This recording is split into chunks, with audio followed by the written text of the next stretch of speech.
Suki, for the trouble, for making you lie for Nadeko.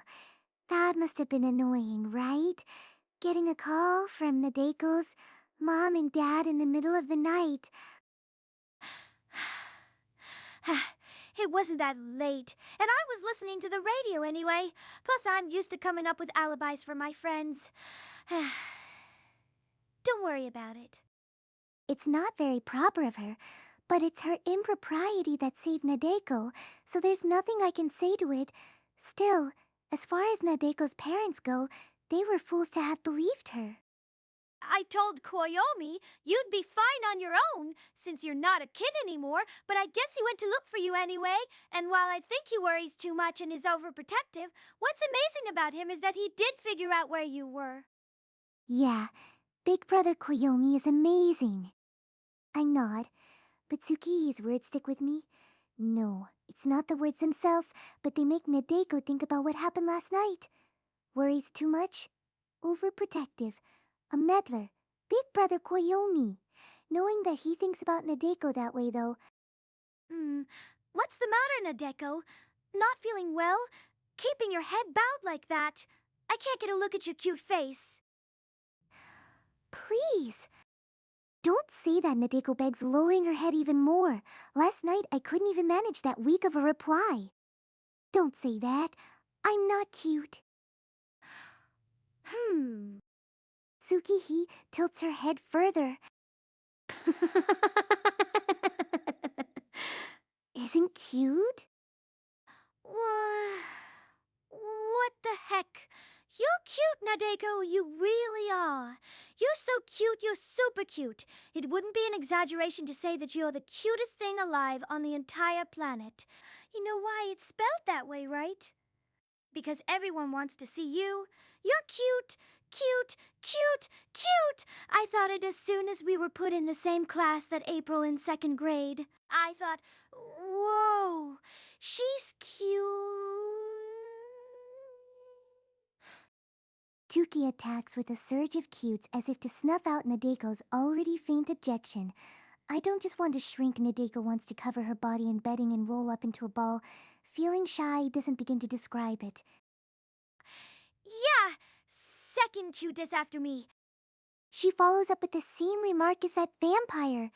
Suki looks like such a sleepy girl, but she has a frighteningly strong sense of pride and so much self-respect. Could she even be an aberration too? She actually might be. She does seem supernatural in various ways. I mean, I knew it. The moment I saw you, oh, I need to be friends with this girl. It'd be a huge loss if I can't become friends with her. Then, if Nadeko wasn't cute, we wouldn't have become friends. Maybe. Nadeko asked her question with her eyes still cast down, but I don't have to see Tsukihi to know that she's openly doubtful. Doubtful makes it sound better than it is.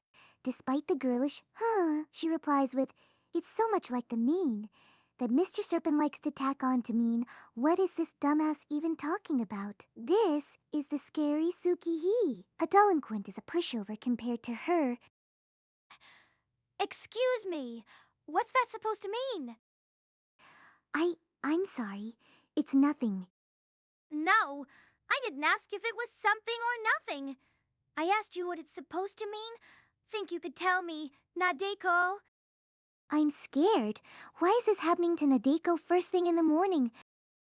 What, did you not hear me? Are you not listening? Or is it that you can't answer my question or don't want to? I'm sorry. Like I told you, I didn't ask for an apology. What? Am I phrasing it wrong? Is it my fault? Or are you apologizing because you feel guilty about something? Did you do something to me that's making you feel bad? Are you thinking something that's making you feel bad? And then... I'm scared. It's so not how a middle school girl picks fights. I mean, Tsukihi has her fists clenched. The angle of Nadeko's downturned eyes means that I have a clear view of Tsukihi's knees, instead of her face, which I'm avoiding, and on top of them she's balling up her fists tighter and tighter.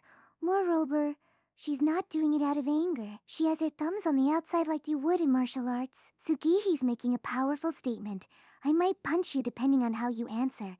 And also, if you don't answer, I'm going to punch you all the same. I'm scared. Though I am, I also think something else, which is wow, it's hardly the time, but I can't help it. Wow, really wow. How is she popular with such a personality?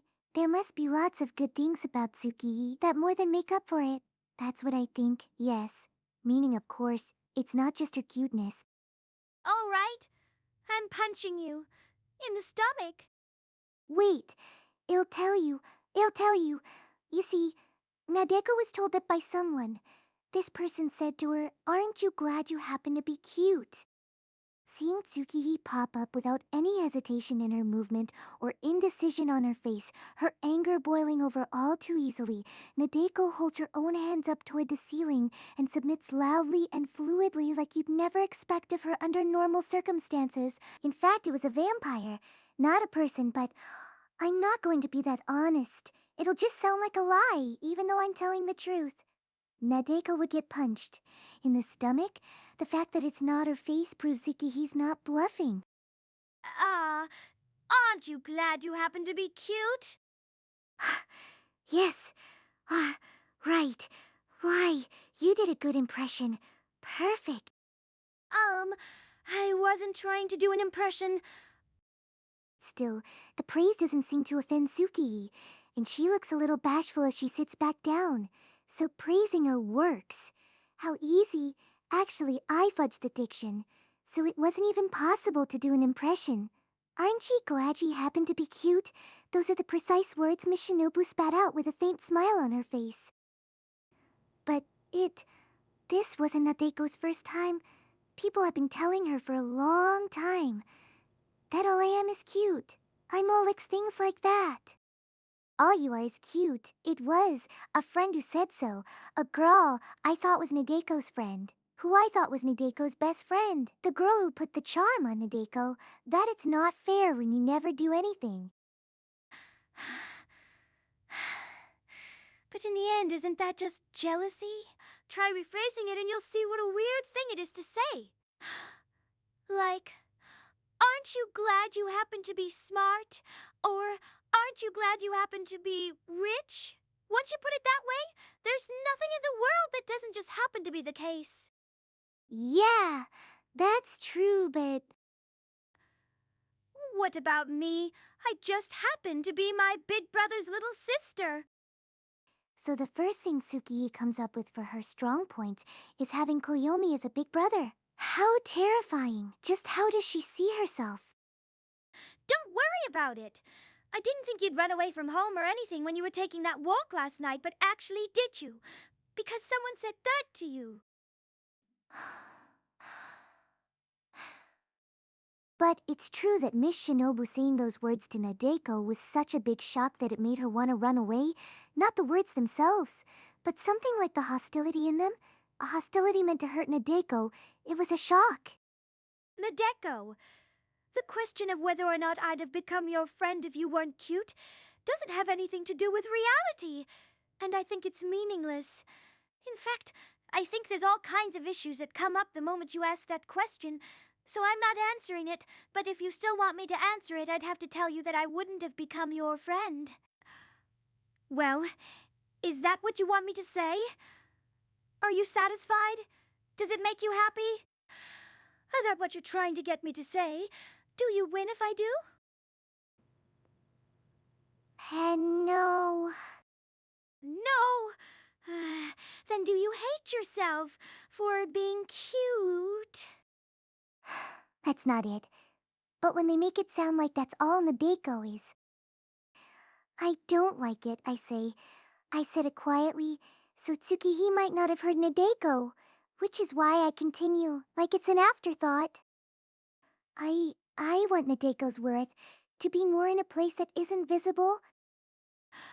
Your worth? Being smart, or athletic, or having a great personality. Something with more value, even if it just happens to be the case. Oh, yeah. Something more like a talent. I don't think that's any different. And people with something more like a talent might feel the same way. They'd probably feel hurt if they were dismissed for not being cute. That's no reason to reject who you are. But Nadeko isn't cute because she wants to be cute. So, I'm lucky because I'm cute. It's not fair, it's cheating. I hate it when people say those kinds of things. No, I don't hate it. It's tiresome. It makes Nadeko tired, both physically and mentally. Being treated special just because I'm cute makes you feel guilty. Tsukihi finishes Nadeko's line. She's sharp, but doesn't need to be in this case. Anyone could figure it out, as long as you aren't Nadeko. Eyes, that's why you grow out your bangs to hide your face. I thought it was because you're shy and don't like making eye contact, but Nadeko, while you can hide your face, you can't hide the way you act. Okay, you can't hide your voice. Everything that makes its way out of you is cute. Nadeko, then again, wanting what you don't have is human Karen worries about how she's too tall. And I have times when I think, if only I wasn't Koyomi's little sister. Her strength and her weakness is the same thing, and that thing is Big Brother Koyomi? Seriously, how awkward. Could you please not be so frank? What would have happened to Tsukihi if she weren't Koyomi's little sister? I see. So that's why you grew out your bangs. And that's why you normally never dress up and always wear lame-looking clothes. Nadeko's clothes aren't... That's why you have a tacky scrunchie on. That's why you do all of it fine. In that case, let me give you one piece of advice that takes all of that into account. Advice? Yep, listen carefully. I understand what you're saying, but still, you, just cute Nadeko, didn't do anything wrong. Stupid.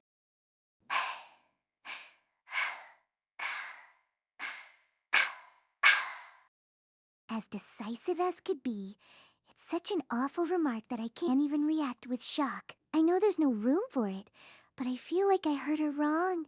Actually, I'm impressed by her all over again. Talking to a depressed Nadeko, Tsukihi hasn't said a single kind or comforting word yet. Wow, she really, truly is amazing. Meanwhile, despite everything, in the end, I want to hear a kind or comforting word which makes Nadeko feel so ashamed. If you hate it when people favor and praise you just because you're cute, then just work on improving other parts of yourself. Give it some effort, try your best. Why try to cancel out your cuteness instead? You've got it totally backwards, I don't get it. Gee, give it some effort. Try your best. Yeah, that's what everyone does. There's nothing I can say to that when she slips it in so casually. Well, I know she's right, but... I know she's very, very right, but... But Tsukihi... What? Here, giving it some effort, trying your best, is... tiring. Nadeko, that's so you.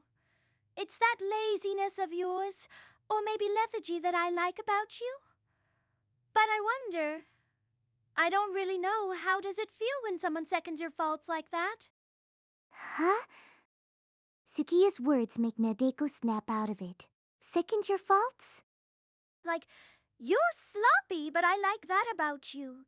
Or, I like how there's always a shadow about you. Or, I like how you're so clumsy. I wonder what it feels like to be told that kind of thing. Does it feel bad or does it make you feel better? Which is it? Who even said that to you anyway? Who? Tukihi just went to her next question without waiting for Nadeko's answer to the first one. I, can't really tell you. Was it Koyomi by any chance? And no, Big Brother wouldn't. I deny firmly before any false doubts get cast on him. Then again, it was a vampire mentally linked to him, Miss Shinobu Ashino, who said it to Nadeko, so maybe I don't sound too firm. It's not like that's why, but I stick on something like a footnote. Big Brother Koyomi is kind... Yeah. I know he's kind.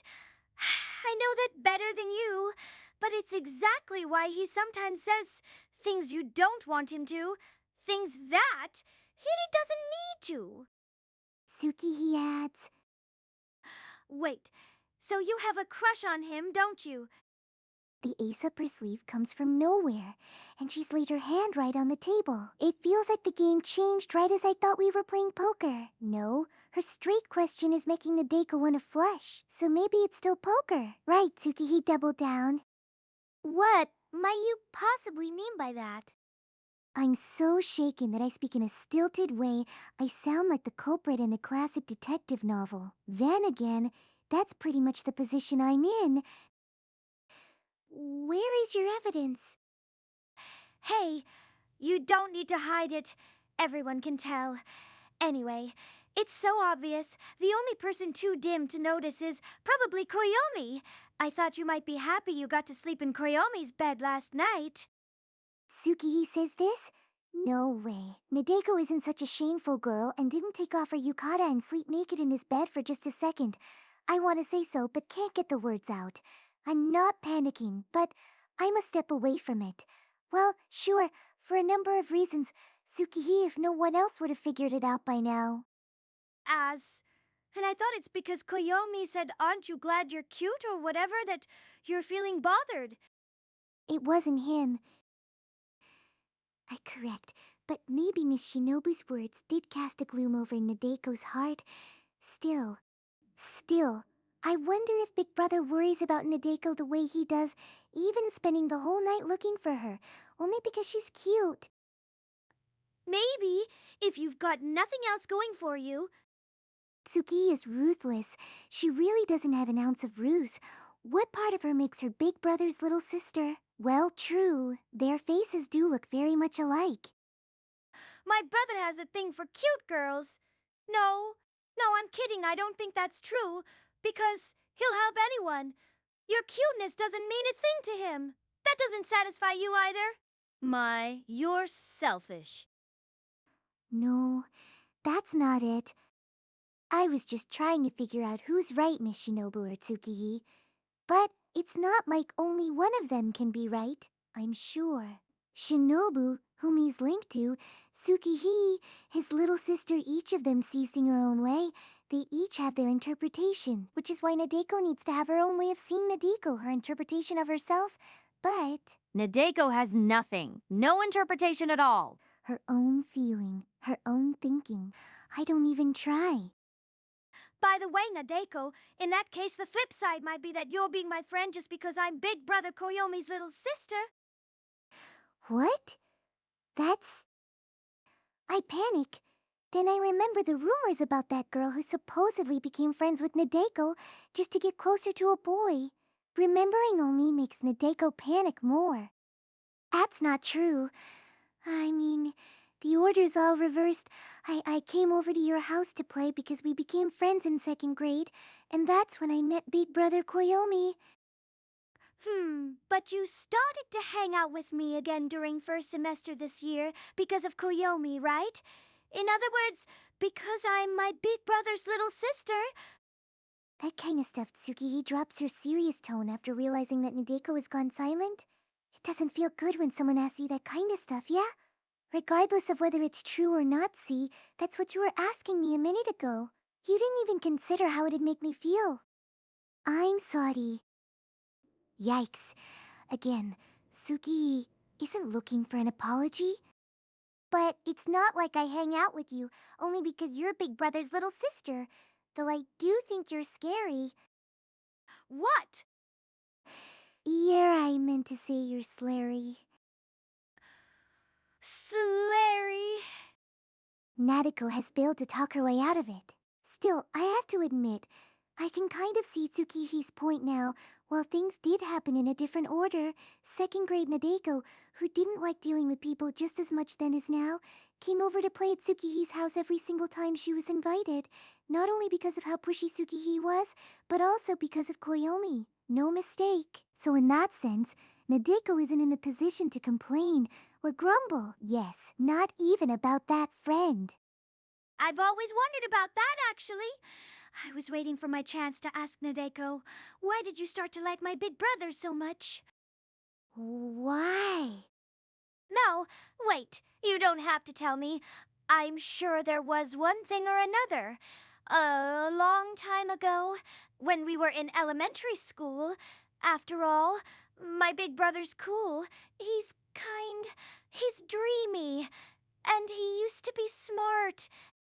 Such smooth praise for her own brother. I'm a little frightened. No, not just a little. You don't need a reason to like someone, and you can also take that to mean you can like someone for any reason. From being cute to being someone's little sister, any at all. But Nadeko, what made you keep liking him for 6 years straight? Only time he and you had any contact was back during 2nd grade, right? When he was in 6th grade. He started to try to act cool once he got to middle school and mostly stopped playing with girls younger than him. You probably didn't even see him for 6 years. So, how did you manage to keep liking him? To me, that seems, how do I put it, way beyond simple devotion. In fact, when Big Brother Koyomi saw Nadeko again after 6 years, he'd forgotten all about her. That's natural. It's not like he's particularly cold or has a bad memory, at least. I don't think you can blame him. It's just that Nadeko remembered him, one-sidedly. Abnormally, I remembered him. Ah, that's... But I heard rumors about him even after I was in 3rd grade. He was the most active when he was in middle school, right? Just like how you and Karen started operating as the Fire Sisters once you got to middle school, Nadeko blabs on. I've suddenly turned talkative, and just as you'd expect, Tsukii doesn't hesitate to give Nadeko a suspicious look. I guess. Tsukii nods anyway. As Big Brother's little sister, she must know better than anyone just how active he was during middle school. How mischievous he was, you could even say. So, as an excuse, Nadeko's words must have been pretty convincing. True. Even after he got to high school, my brother was something of a celebrity. He seems to think that he's a regular, average high schooler for some reason, though. Big Brother Koyomi's concept of a regular, average high schooler seems pretty different from most people's... Yeah, I suppose you consider yourself the norm. Insisting that you aren't cute, for instance, even when you are. Sure, Nadeko misspoke earlier, or even vented her anger, but still, Tsukii is being rather persistent. In contrast to the laid-back Karen, Tsukii tends not to let things go. I wonder if she's about ready to free Nadeko. Yeah, so it's not weird. It's normal to keep on liking someone for just 6 years. Just 6 years! That's nearly half of a middle schooler's life. Tsukii snorts, and then... I know I don't have to make sure, but just in case. When you say that you like Koyomi, you don't mean as a kind and caring big brother or as a friend, right? You mean you like him in a sexual way? She crawls over, approaching the bed on all fours to look up at Nadeko, whose eyes are downcast this way. Nadeko can't hide her expression. As sexual? Oops! As a member of the opposite sex, right? You don't want to be in my position or Karen's. You want to date him or be his lover. That's what you mean by liking him, right? Yeah, that is. You want to snuggle and cuddle with him, right? I do. I think. You want to do this and that. I do. I have no choice but to answer this way when she's grilling Nadeko. Mr. Serpent on Nadeko's right wrist doesn't say or do a thing. He acts like he's not there.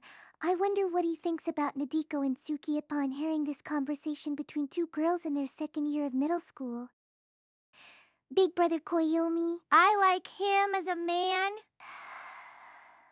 I like him as a man. Okay.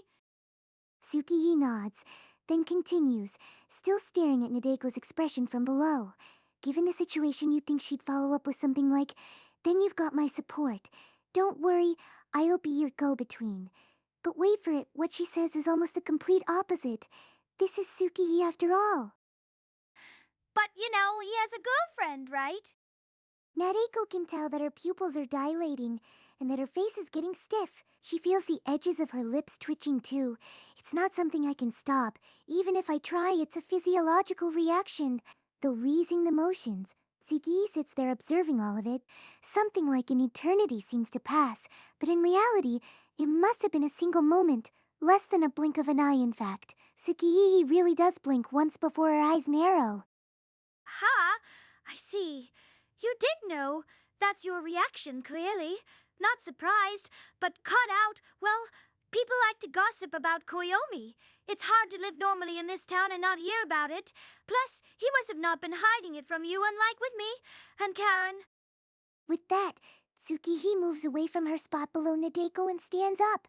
It looks for a second like she's getting ready to punch Nadeko, but no, Tsukiji opens the door. I wonder if she's leaving because she feels disgusted by Nadeko. But she just wants to check the hallway, glancing back and forth probably to make sure that Koyomi and Karen aren't anywhere nearby. She closes the door and returns to where she was. No, not where she was. Now she's on top of the bed, rising to be eye to eye with Nadeko. Tsukiji sits down. It's a springy bed, so it feels like the ground shakes or more like everything, including the ground, wobbles back and forth. She's close. And I'm scared. If you're thinking that I'm being too afraid of a friend, try sitting there in Nadeko's place. All right then, Nadeko. Let's be honest with each other, woman to woman. Is this situation still going to continue? Isn't it about time for Nadeko to go search for Mr. Serpent's object of worship in a new chapter?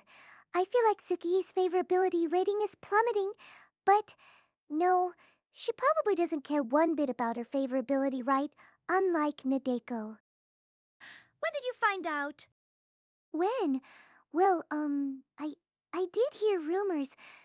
But before that, beyond that, I see Big Brother Koyomi walking with girls all the time. What you doing getting seen like that all the time, Koyomi? I hear Suki mumble. I sense a little sister's rage at her big brother's carelessness. And it's a different girl every time, so I thought they probably weren't his girlfriends. Koyomi is way too careless. Now that I think about it, I might have also seen him riding on Karen's shoulders a number of times. A number of times? So, I thought maybe they were all like little sisters to him. A guy with that many girls who are like little sisters to him is somehow way worse than a guy with several girlfriends. But out of all of them, one was clearly different. One of them was different. Not like a little sister, and of course not like a big sister. She matched him and just looked like his lover. Matched him, huh? You're right. She does. She's a good match for him. To the point where she comes across like the only one for him. Everyone might think Koyomi is the only one for her. But it's actually the other way around. I guess that was around last month. Oh, it's already November, so 2 months ago. So after we started second term, it took you longer than I expected. Really? Are you sure you're not lying to me? Tuki turns her eyes to glare at Nadeko. Her sleepy eyes are wide open, and it's pretty scary. I can feel the force behind them. I'm gonna punch you if you're lying, okay? I'm not. In the lower abdomen. You're getting even more specific. Well, not like it'd mean anything if you lied about it, because my issue with you right now is why you still have a crush on Koyomi knowing he has a girlfriend. You have an issue with Nadeko. I scoot back a little. It feels like she might punch Nadeko if we're too close. But Nadeko's back is up against the wall after scooting and there's nowhere to run. What? Are you saying it's not an issue? Well, it's not like Nadeko... This is a tense conversation. Like, one wrong answer could instantly send a fist flying. How'd Dee Dee end up in this situation? It's partly because Nadeko's mom and dad found out that she left home, but the biggest reason must be Mr. Serpent malfunctioning. The serpent continues to stay enwrapped around Nadeko's right wrist. I almost want to call him Mr. Scrunchy instead of Mr. Serpent at this point. It's not like Nadeko is scheming to steal him away, and I can't win him over. And it's not like I'm hoping that Koyomi and his girlfriend break up either. I do have feelings of, well, wanting to go out with Koyomi. Or I had them, but if he has a girlfriend, I don't mean to get in his way. I just want to be near him, that's all. I need to be satisfied. And I have an issue with that. Tsukihi smacks Nadeke, or actually doesn't. I receive the shouted words like a punch in the head and flinch. If Nadeko were a snake, she'd turn tail. So obvious that you like him, but it's not like you want to go out with him. You don't want to be his lover. It doesn't make any sense. You just need to be near him. You're content just liking him. That sounds great, sure. So chaste and modest and nice, but don't you feel like you aren't making any sense at all? Tsukihi doesn't try to keep her tone from getting rough. It looks like she's seriously mad at Nadeko. But Nadeko's sake, mad? And for Nadeko's sake? In other words, is my brother like an idol in a VCR to you? Is he no different from a manga hero you just admire? The term VCR is really close to being outdated. You like him in a sexual, sorry as a member of the opposite sex, but that's all you mean. Even if you're right, feelings for idols and heroes don't have to be weak. You can't say that's all about them. T2 Nadeko, Big Brother Koyomi, is like. Nadeko hesitantly replies to Tsukihi, eyes cast down as always, mounting a rebuttal as best I can. That's not what I mean. I'm saying you're being ambiguous. You claim to have liked him ever since second grade, but you sound so unnaturally sensible about it until I think about how you invite him over or wear revealing clothes to seduce him or sleep in his bed. How assertive you are, pretending he doesn't have a girlfriend and still not giving up, instead getting a kick out of making him worry. Getting a kick out of. True, I totally am. If you'll let me tell you exactly how I feel, then, yeah. Nadeko, are you playing it safe with a love that will never be requited? Because if you're in love with someone, you don't have to fall in love with anyone else.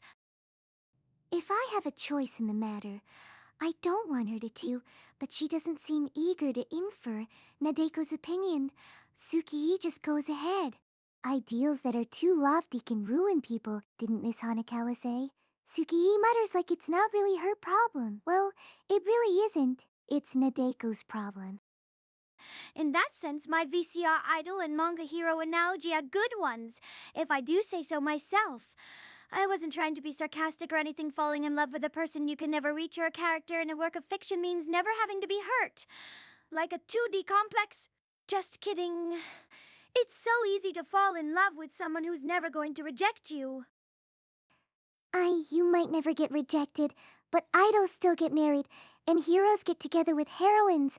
Yeah.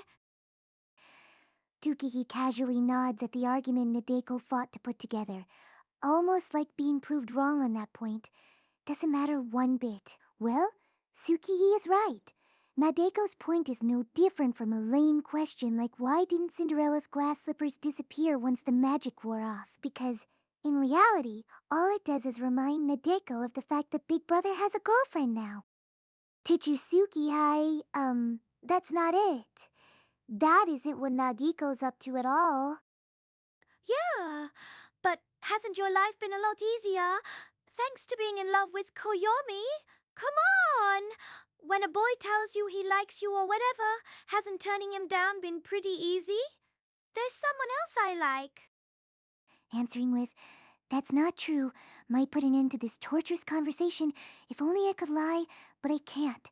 Nadeko did use that reason to turn down the baseball club boy during first term, and it wasn't her first time. And to be honest, Big Brother Koyomi was the perfect person to bring up to end the discussion after all. He's known as a dependable older brother to Karen and Suki, of all people.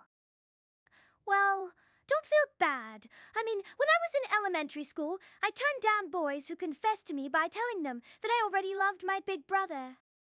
I feel like that shut them up for a different reason. By the way, I believe there's someone Tsuhii seeing an older boy, was it? Mizudori. Or Rosakuzawa? Which one was with which again? I wonder, this boyfriend of hers, does Tsuhii love him more than she loves Koyomi? Don't feel bad, but I don't know. You might just need to accept people thinking you're trying to act cute. A hat? Wait, no, it's natural for you, so you're not trying to act that way. The truth, Nadeko, is that you are cute. Still, it's not convincing at all when someone you call Big Brother is the guy you're interested in. That's what Rosa Kozawa told me. So it's Rosakuzawa. Yes, and that's why I ended up going out with him. That was your reason? What's the reason? It was enough for me, but I feel like maybe you don't have a good enough reason to be in love with Koyomi. You don't need one to fall in love. Sure, that's the kind of nice phrase that gets you to nod your head and agree for a second, but it's not true, like I said. It doesn't matter what it is. You need a reason, even if it's something you come up with later. Even if it's something only you understand that no one else accepts as valid. What time is it now? I sense a lot of sunlight outside. Beyond the curtains, but can't tell the exact hour. If I go home now, take a shower, eat breakfast, and go to school, will I still make it and not be tardy? It's these sorts of things that keep crossing Nadeko's mind. Why do you refer to yourself as Nadeko? You're not a little girl, and certainly not some manga character. I'm blindsided by this fresh piece of criticism from an unexpected direction. First person, we're talking about points of view now. Is that just another part of your cuteness, Nadeko? That's not why.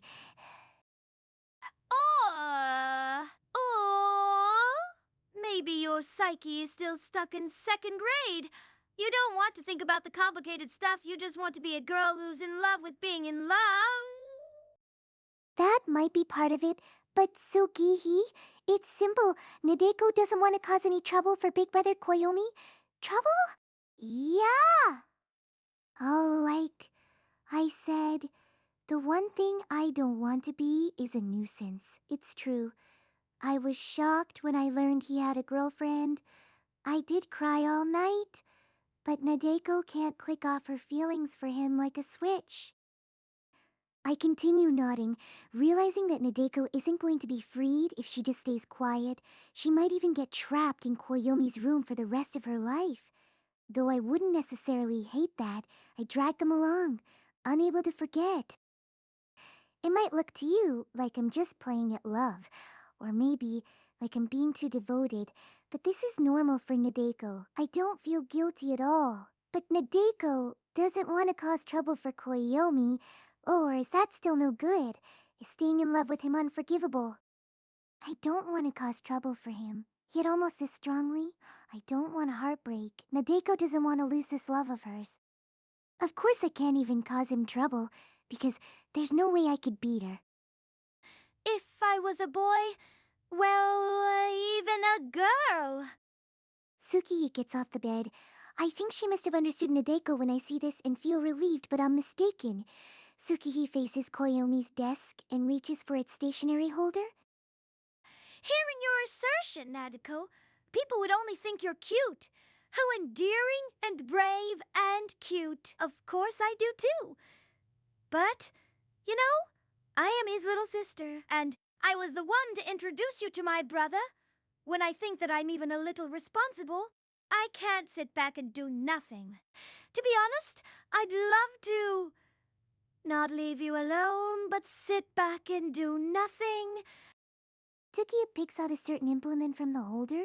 Well, it isn't anything to tiptoe around, being a pretty standard stationery item. You know how people buy lottery tickets, even though they don't expect to win. If you ask them why, though, they'll say they're buying a dream. Every time I hear that, I think, damn it, just buy reality. When you tell someone to dream, what you're really doing is telling them to look at reality, I think.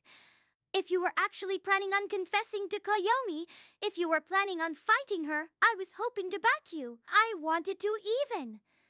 I'd watch over you at the very least, and quietly cheer you on. That's what I thought all this time, but I'm done. I suddenly recall Mr. Serpent comparing his dowsing to the lottery. I'm sick of it. Planned it for you, Suki, he says as she turns around. The gleaming implement in her right hand, sure enough, is just a pair of scissors. The sound, I feel like it came from somewhere far away, but it wasn't far away at all. It was very, very close, so frighteningly close that if Suki had miscalculated the distance even a little, Nadeko would have lost her vision in both eyes. What? Flutter? Nadeko's just barely unharmed eyes notice something falling in front of them. What is that something? Well, there's no doubting it, no way of making believe it's anything else, not even a way of being indirect about it. Nadeko's bangs. That shink, it was Suki wielding those scissors and slicing through Nadeko's bangs with a single decisive motion. Well, sitting in stunned silence isn't going to move things forward, so Nadeko will be screaming. Your attention, please. 1, 2... Okay, an hour has passed since I screamed like a dying demon king pierced through the heart with a legendary sword. I don't really remember what happened afterwards. It's vague. It's fuzzy. It's a total mystery why I'm now staggering towards school. It's strange that I'm lurching from left to right to right to left, not knowing whether I'm awake or asleep, vision blurred and warped, and heading to middle school. Why am I still alive? It's strange. To escape reality, I tried thinking back to the faint memories, and yes, the first flashback is Big Brother running into his room after hearing Nadeko scream and slugging Suki. Yikes! I think a girl getting punched with a closed fist basically right before Nadeko's eyes. The image is so shocking I lose interest in finding fault with Tsukihiki for the atrocity she committed against Nadeko. Even Solomon wouldn't try to punch his little sister in two. Sengoku, hang on. Relax, you lost your bangs, that's all? He held Nadeko's shoulders and swung her back and forth. Nadeko lost her bangs, that's all. Nope. Isn't that like everything? What's left if you take Nadeko's bangs away from her? It looks really weird, but don't worry. It looks really weird, but it wasn't even an attempt to comfort Nadeko. He was just announcing a fact. Karen, get over here! Take Sengoku somewhere safe. I need to have a talk with this littler little sister of mine right now. No, I have nothing to tell her anymore, but the two of us need to be alone. Tsuki laughed eerily as she lay under Big Brother's mount. The way she laughed with blood pouring out of her mouth was so awfully real. It isn't super deformed or anything. How bold! Koyomi! You want us to be alone?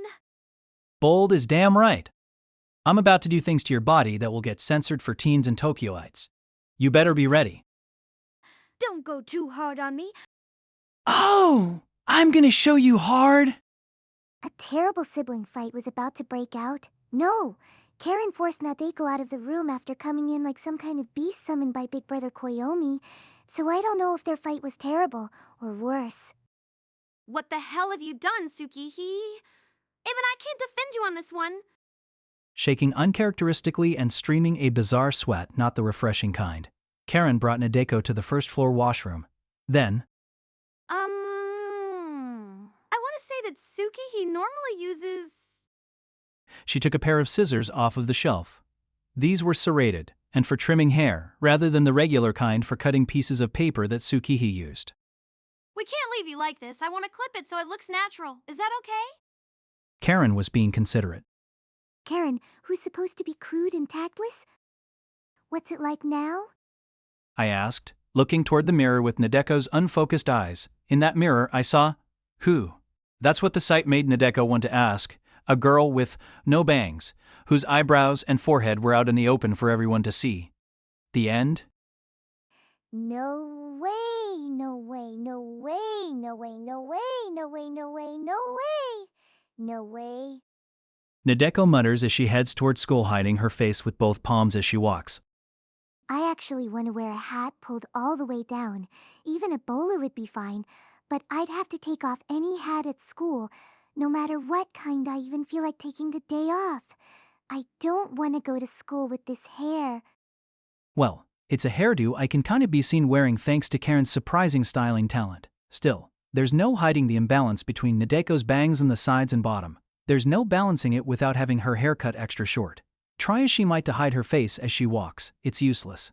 Her small hands can cover her face, but they only reach up to her forehead. I feel like everyone's laughing at Nadeko.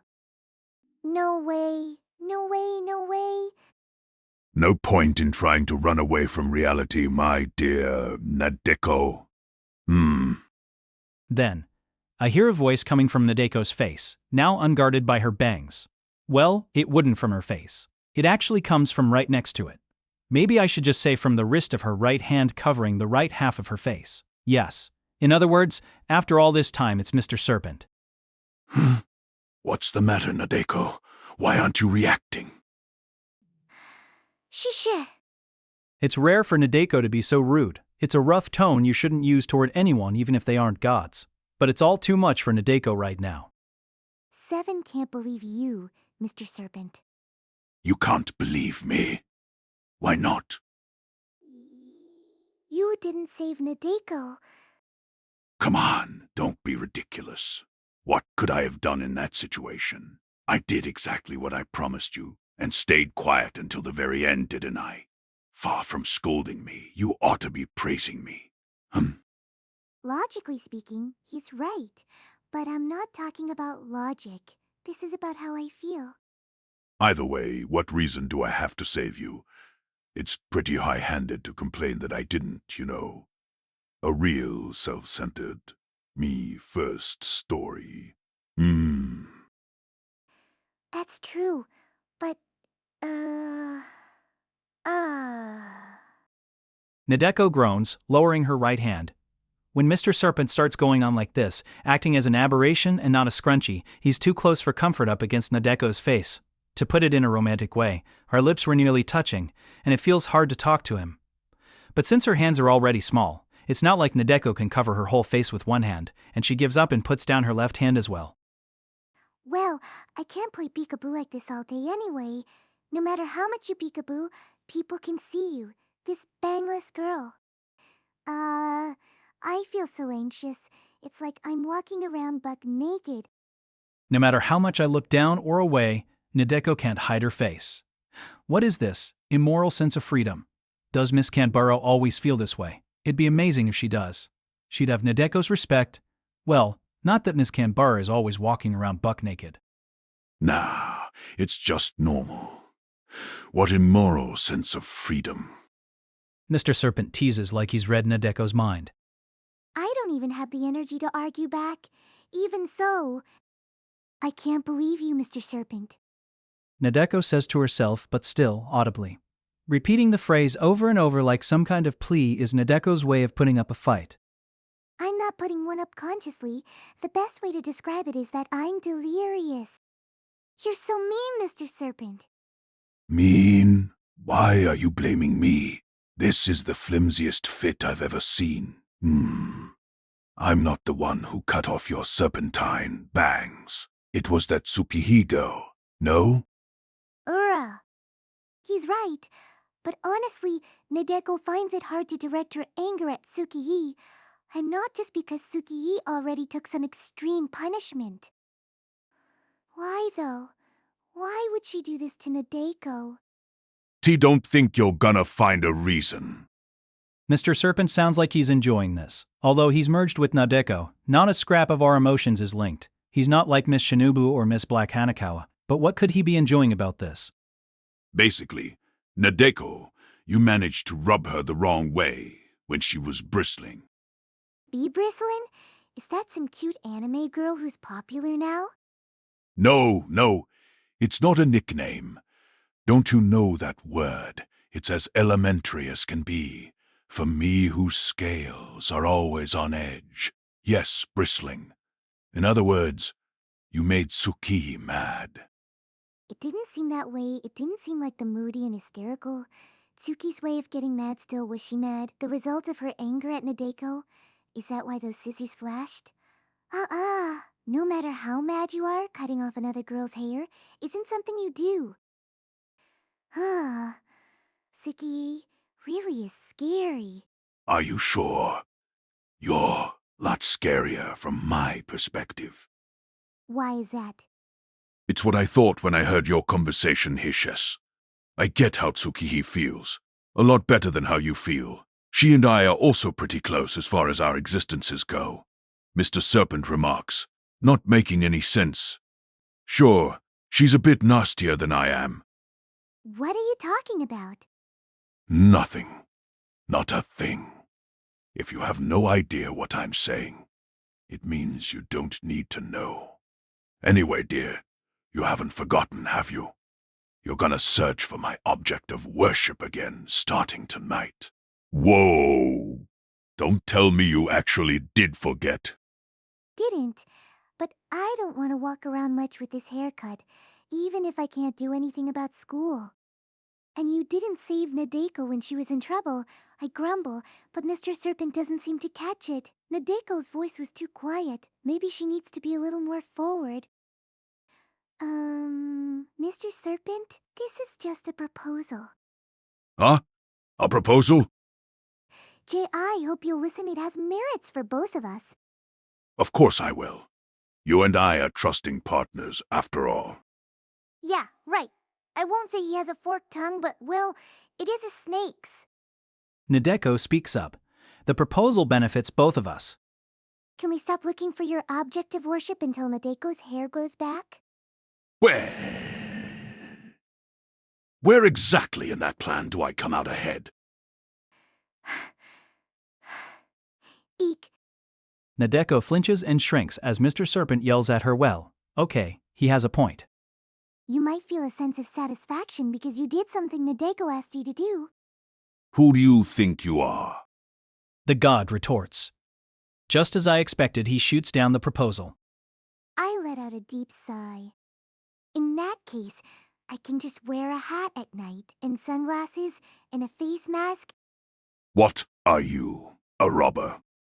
The serpent sounds dumbfounded. You know, Nadeko, you really are hopeless. Why does it matter what your hair looks like? It's a very important issue for a girl. You'll be fine. You're cute enough. I don't know what Mr. Serpent means by this. Maybe he's just trying to put Nadeko at ease. Maybe it's an offhanded remark not even meant to do that. But those words, they're like thorns to Nadeko right now, fangs sinking into her. You?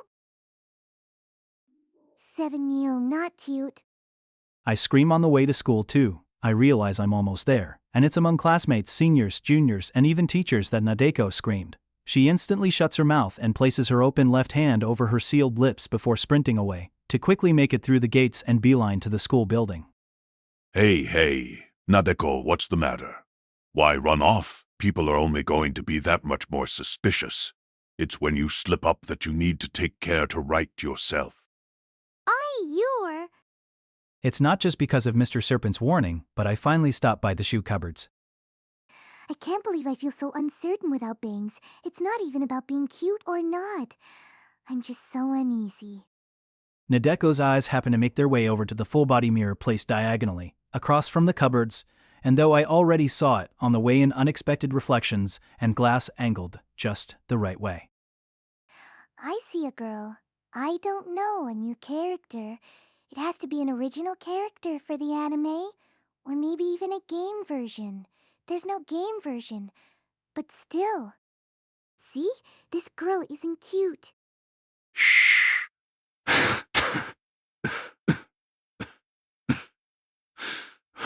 But isn't that exactly what you wanted? You didn't like it when people were partial to you because you're cute. TT wasn't that. I didn't. But I can't put together a response. TT's just hair. Who cares? You don't have to do a thing for it to grow back. Well, Nadeko is going to be like this for the rest of her life. You know that's not true. What the hell? That's not even negative, just stubborn. Instead of spouting that kind of crap, why not take care of your hair and do whatever you can to help it grow faster? Yeah, in that case, Nadeko will do her best to become kinkier. Did you really just say that? You'll read all the naughty books I can find. Apparently, Miss Cumber's hair grows fast because she's kinky. Fine. I do get a strong sense that the issue lies somewhere else. And that's not what I wanted to say at all. But what should I say to make Mr. Serpent understand the way I feel? Anyway, I'm in the school building now. I can't keep talking to him. We'll continue this conversation tonight. Despite what I said, I probably do have to go look for his object of worship. Mr. Serpent's energy might run out if Nadeko waited for her hair to grow back out. Huh? If you're really that concerned about your bangs, I could fix them, hmm? It comes from nowhere. Mr. Serpent offers a real proposal, and it leaves Nadeko speechless. Huh? You can do that? I ask back in a whisper. I do this as I change shoes, so that no one gets suspicious, but I'd be lying if I told you that Nadeko's fingers weren't trembling as she took her slippers out of the cupboard. I'm a god. You know, it's my duty to listen to people's requests. I wasn't planning on offering anything in exchange, but if you retrieve my object of worship, I suppose I could at least grant your wish of having long bangs again. Could you not look so excited, dear? I can't have you getting your hopes up too much, to be precise. I can only make your hair grow at a faster speed. I'm not saying I can turn things back to the way they were. I'm not saying I can turn things back to the way they were, the serpent repeats in a somewhat suggestive way, but Nadeko doesn't care what he might be suggesting. There's only one thing that's important, which is Nadeko's hair growing longer. You mean, right now? You gotta listen when people are talking to you. Snakes, too. Once you retrieve my object of worship, remember? Isn't it obvious I don't have that kind of power now? Oh. So he kind of gave Nadeko the slip. In other words, to get her bangs back. Nadeko needs to roam around town at night, looking like some unknown original character, after all.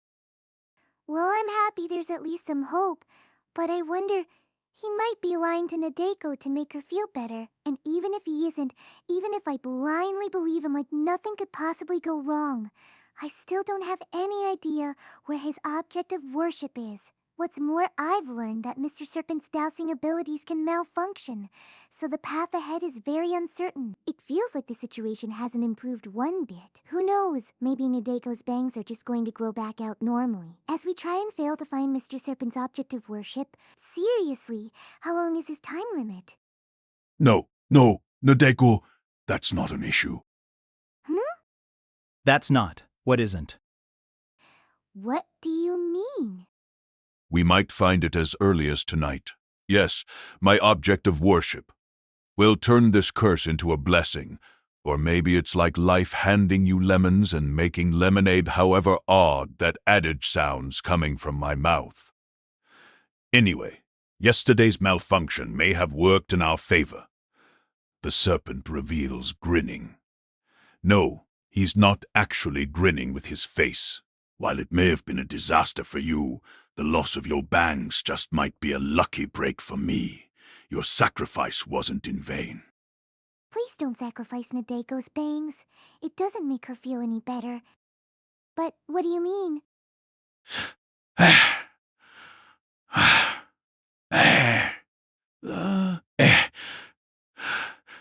Maybe it's no more than every cloud having a silver lining for you, but at the very least, they're wrong about the ways of heaven being inscrutable. I don't really understand the fine differences between all these expressions. Aren't they all just saying the same thing?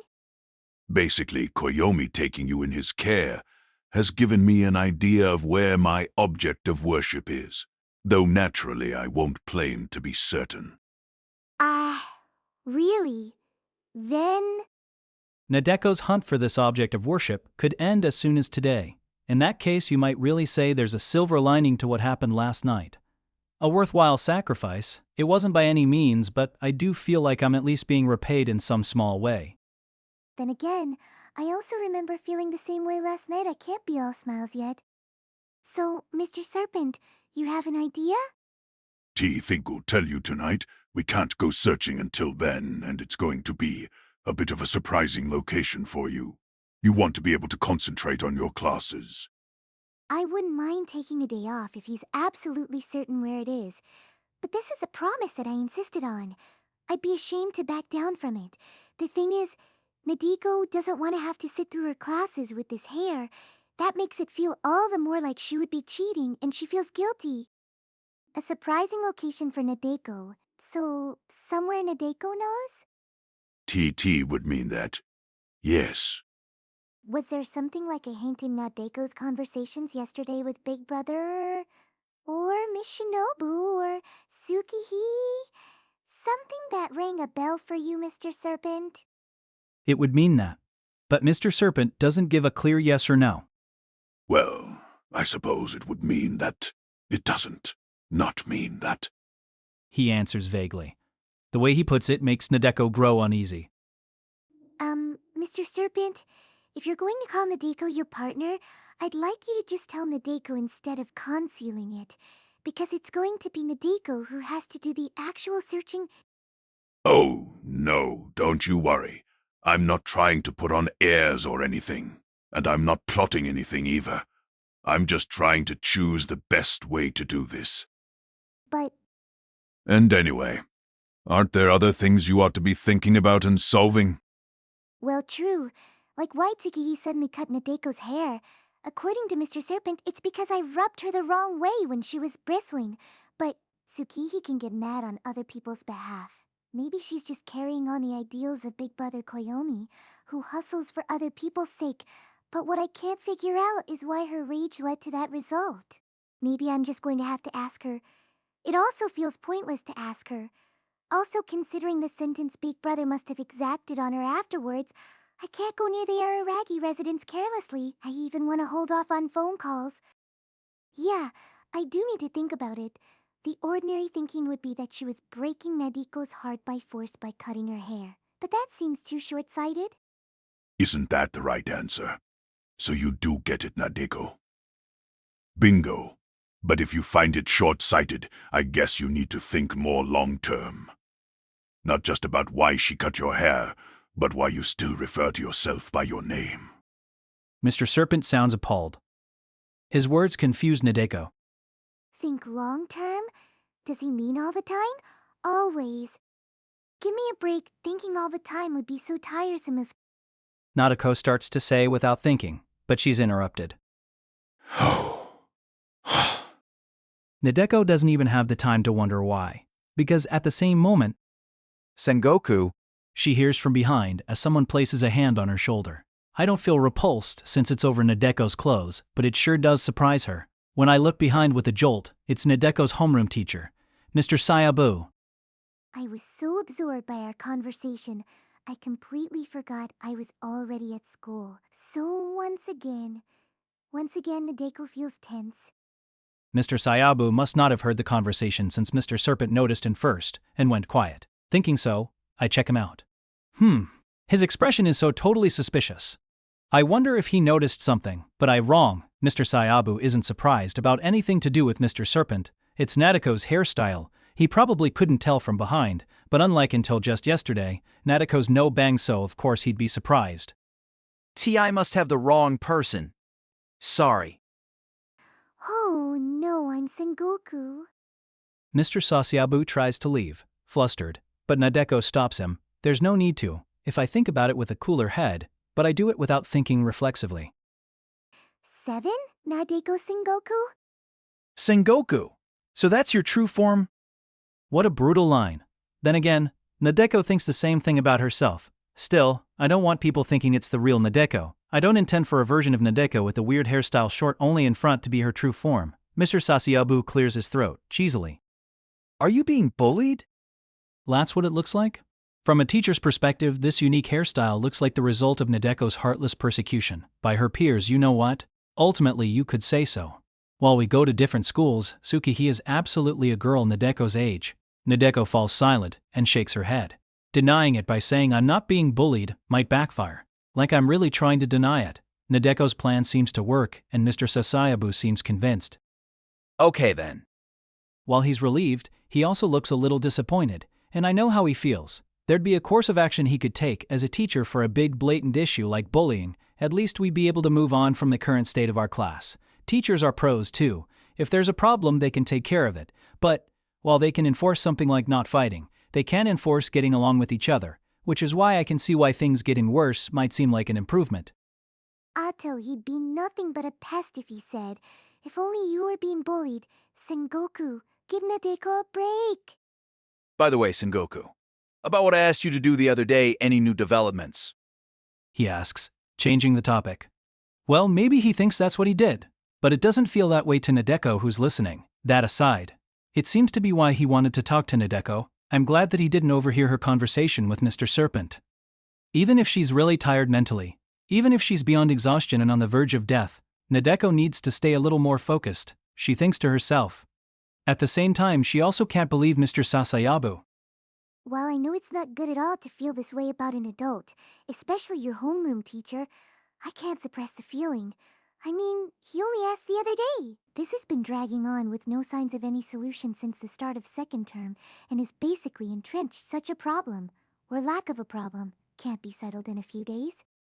If you want to be malicious, you might almost arrive at the groundless suspicion that he sees it as part of his routine work, in other words, checking in about it every time he sees Nadeko Sengoku, regardless of the time or place, and that he's preparing an excuse, or building an alibi about doing his job as a homeroom teacher. A nasty way to look at it?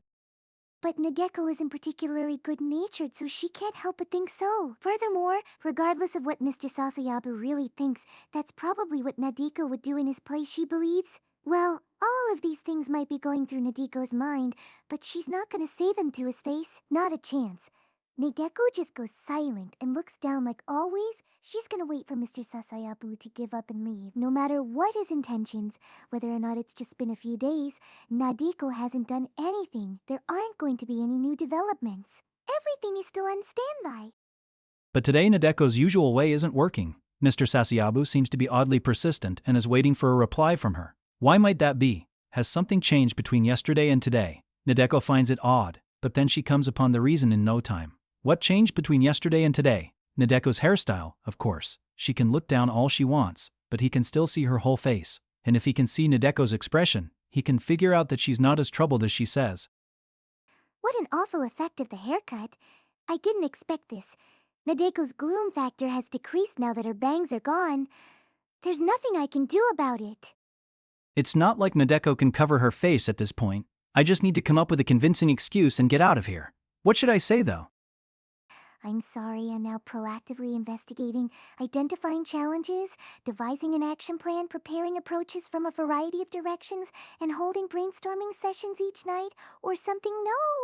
No, nothing like that. I just need to give a normal excuse. You'll start with the usual. You'll start with I'm sorry the way I always do. Bangs or no, the rest I can make up as shut the fuck up. Did someone just say something? Of course I haven't made any progress. Stop forcing your damn work on me. But it wasn't Nadeko's voice. The words came from a male student who dashingly appeared behind her from nowhere. That was the kind of twist I expected. Yet no, it was Nadeko's honest-to-goodness voice. Air was expelled from Nadeko's lungs. It passed through Nadeko's vocal cords, and it turned into a voice emitted by Nadeko's oral cavity. But Nadeko didn't intend any of that.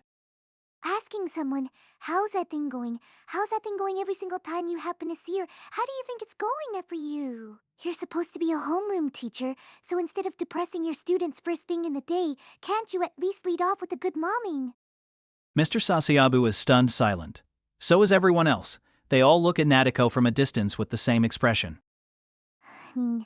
Nadeko would like to wear the same expression if she could, and watch Miss Sengoku from afar, but I can see in the mirror behind Mr. Sasayabu, that her face is burning with a savage rage. Her teeth are gritted, her brows are raised high, her eyes are bloodshot, and she's glaring at everything around her. This is really a girl I'm seeing for the first time. And I'm not talking about Nadeko's hairstyle, but it's still unmistakably Nadeko Sengoku. It's unmistakably me. Feeling like you can say whatever the hell you want to someone just because they're nodding quietly back at you. What are you feeling so disappointed for when you know better than anyone else just how ridiculous the request is? Is that your job, to be unreasonable to kids? How the hell do you think a kid's gonna solve something that an adult can't? Whoa! What's wrong with you? A confused Mr. Sasayabu asks, and Nadeko responds by stomping her foot, as if she's going to put a crack in the hallway. It's not just her mouth, it's not just her expression, it's Nadeko's whole body that's moving on its own against her will. Against her will? Is that really true, though? Who wouldn't get mad if they're constantly being asked to do the impossible? You should expect this, it's normal. I yell. I scream with a foul, aggressive voice. Not exactly at Mr. Sasayabu, but at everything. With every bit of bitterness and hate I can muster. Right at them, looking Nadeko's targets in their eyes. I yell. Give me a fucking break, civil servant. You could at least take care of some kids instead of feeling good about doing a half-assed job. Stop leaving everything up to other people. You say you're respecting your students' autonomy? Yeah, right. Like people have autonomy. Look after them like you're supposed to. Take care of them. Sengoku. What is Nadeko saying? She's not making any sense. No, honestly, I'd like to be dumbstruck right there next to Mr. Sasayabu. I'd like to react in the exact same way as him. This isn't Nadeko talking. It's Nadeko no. It really is Nadeko her and no one else. It's clearly Nadeko. You can tell at a glance that it's Nadeko. This is me. This is who I am. What's wrong, Sengoku? Despite being confused, Mr. Sasayabu still keeps talking to Nadeko, putting his hand on her shoulder like he's trying to pacify her. Don't touch me like we're friends or something. Nadeko brushes his hand aside. Nadeko isn't willing this to happen, of course, but it is Nadeko's body that does the brushing. It is Nadeko's arms that flail around. Is that how you treat people, like they're puppets or something? I know that all I am is cute, that I don't even talk back. But it doesn't mean I don't have feelings. You better not think people who act harmless really are harmless. Just because someone's quiet, that doesn't mean they're not thinking all kinds of things on the inside. People still have opinions even if they're silent. If you're so stupid that you don't even understand that, how can you teach anyone anything? Sengoku. What verbal abuse. It isn't at all how you should speak to your homeroom teacher. Actually, it's not how you should speak to any adult, whether or not it's your teacher, homeroom, or any other kind. Duhi, Sengoku, what's wrong? A voice calls from across the hallway.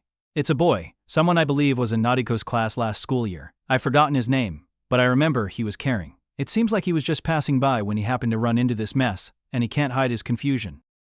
You need to calm down. Yeah, just calm down. You're tired, that's what. Looking around, I can see that a huge crowd has gathered to watch. It feels like I'm in front of an audience of 100,000.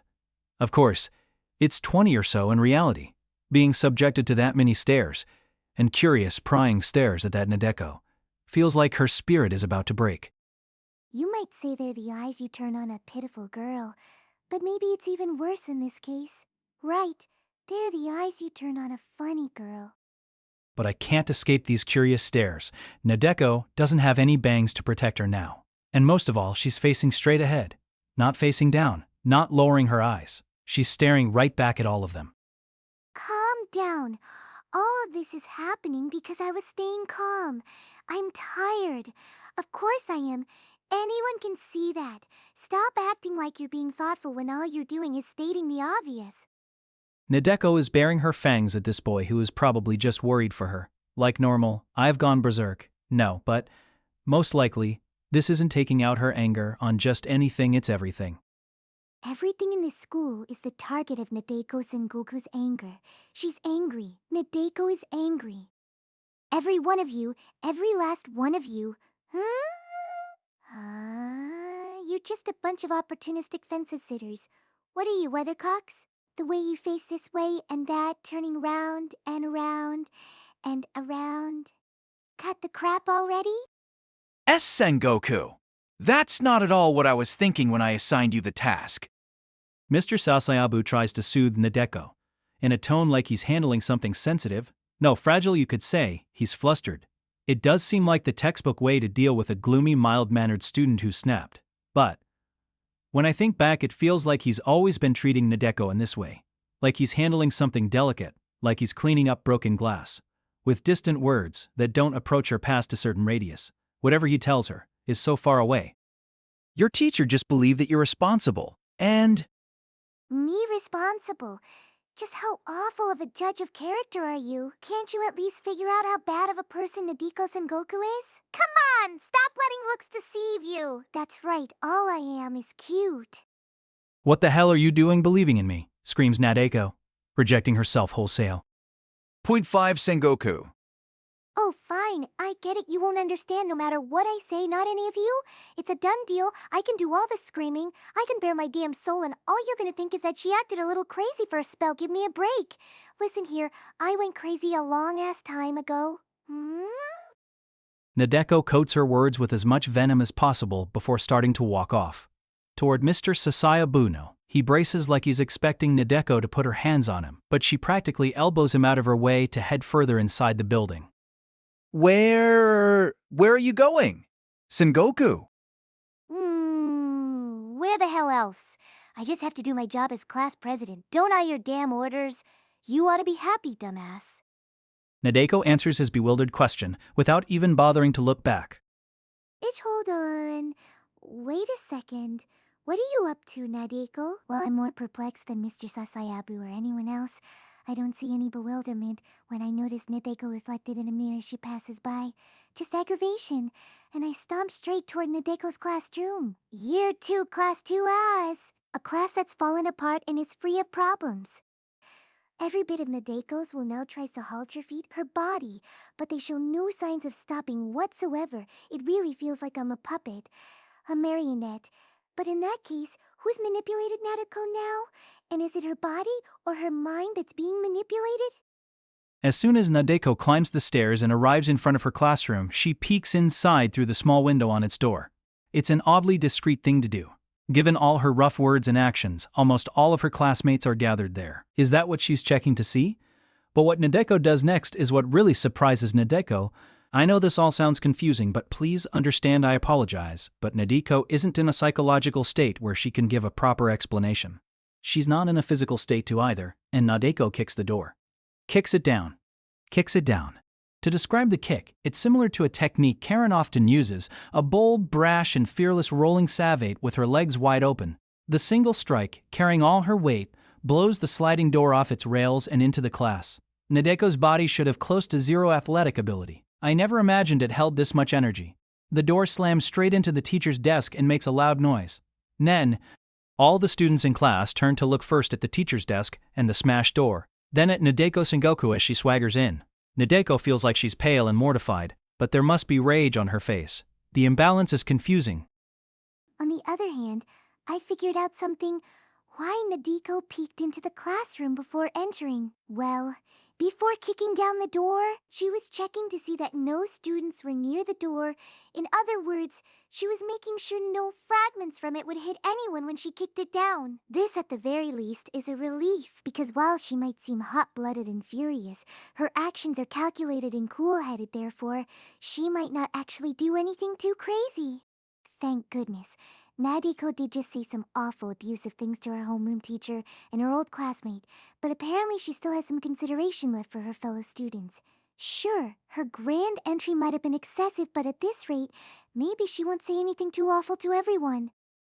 Nadeko strides toward the teacher's desk, and then she faces her class.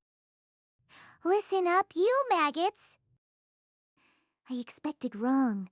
This isn't even verbal abuse. I don't want to have to categorize it as language. What kind of a greeting is that? Everyone in class is staring. The first thing their eyes ask is, who the hell is that? Of course, it doesn't take long for them to discern that Nadeko is Nadeko. Really, it's just that her bangs are gone, so it can't be too hard to figure out after a close look. Also, Nadeko's voice is still the same, no matter how rough it may sound now. Speak up. Please stop. Stop. Free Nadeko.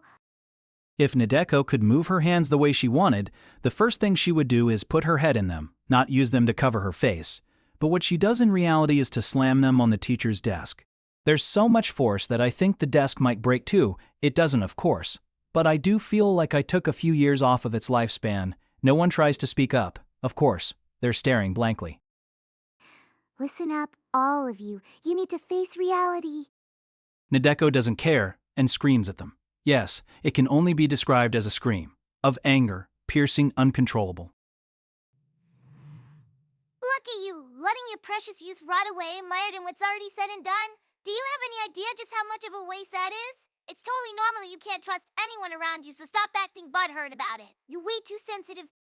I pile it on, beating the teacher's desk again and again, as hard as I can. Like it's Nadeko's sworn enemy. Like it symbolizes everyone in the room now. Nadeko beats the teacher's desk. The class. Are you only able to make friends with cute and pretty and beautiful people?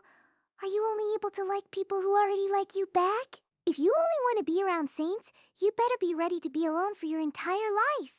If someone you consider a friend gets jealous of you, are you gonna stop being their friend? Are you gonna cut them out of your life if they lie to you? Is it goodbye if they do something unforgivable to you? People think all kinds of things all the time. It's what they do. But are all of you a bunch of massive idiots who don't have a single thought going through your heads? This is going to go on forever, unless you figure out how to cope with it. Are you really going to be happy that you spent your second year of middle school this way?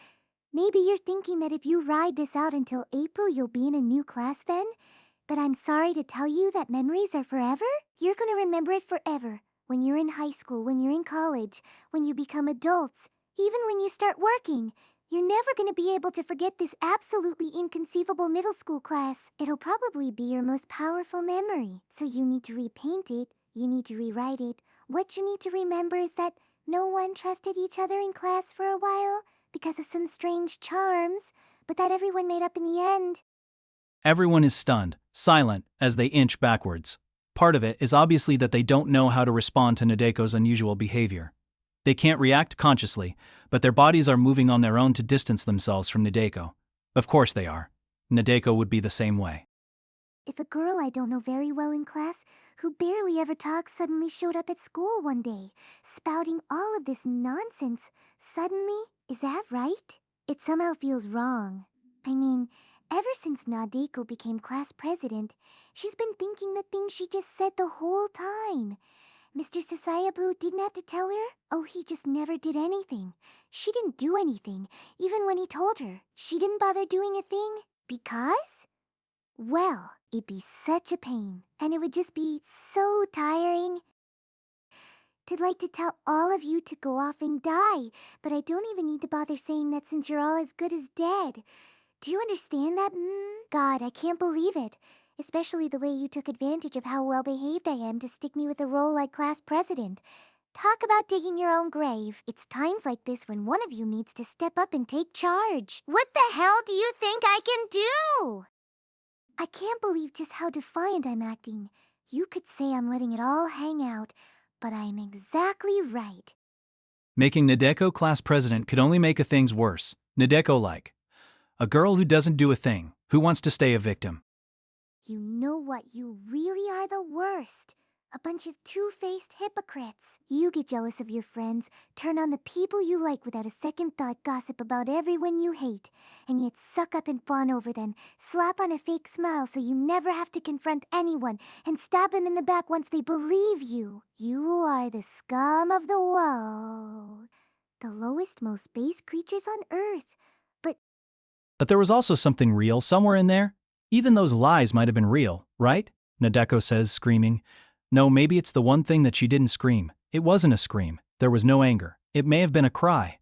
Nadeko crying out from her heart. It might have been a prayer. What's the big problem? Just go ahead and forgive each other already. Sure, you all hurt each other, but it was only feelings that ended up getting hurt. Right, it's not like anyone died. You'll actually end up looking pretty cool if you can forgive each other here. With that, like she can't take it any longer, Nadeko even kicks the teacher's desk. This too, probably she does, after ensuring that everyone got away from it. All you liars, traitors, and frauds, come on and grow hearts big enough to forgive Hokaperke. Since when did any of you get so important that you're able to pick and choose the people around you? You think you can base your social circles on your likes and dislikes? And then Nadeko says one last thing. I hate every single one of you, but goddammit, you're my classmates. I leave school early, yes indeed.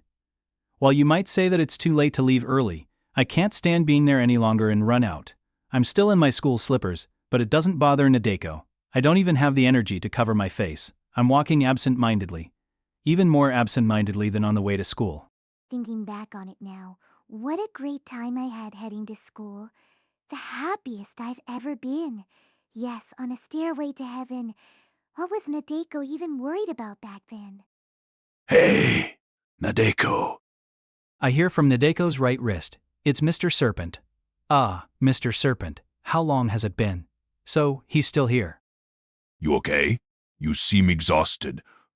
Aren't you on one of those roads for cars right now and not a sidewalk? What? Did you call Nadeko's name? I ask, still dazed. Nadeko's eyes are spinning, but of course she can at least give an answer. Nadeko's got it together, you see. What could you possibly want from someone whose life is over? Come on. You know your life isn't over. But your eyes are scaring me. They're way too empty, like caverns or something. I thought you might not have anything there for a second. I'd crawl into those holes if I was a snake. Nadeko's shoulders slump. I mean, I feel like everything is slumping. Not just her shoulders. In fact, it feels like Nadeko herself has gone as low as she can go. The self-image that she built for all these years is ruined, all crumbled away. It's not like you wanted to build that image, right? I don't get why you're feeling so down. Ah! What you laughing about? Nadeko has to laugh. What I really want to do is weep. But when things get too painful, you can't even shed tears. Oin and Nadeko. Can forget about wedding dresses now. Why would you say that? Correction. Can forget about school uniforms now.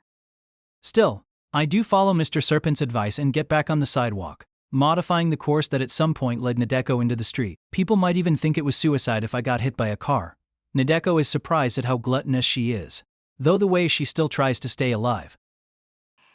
Nadeko's going to become a shut-in starting tomorrow. What's the matter?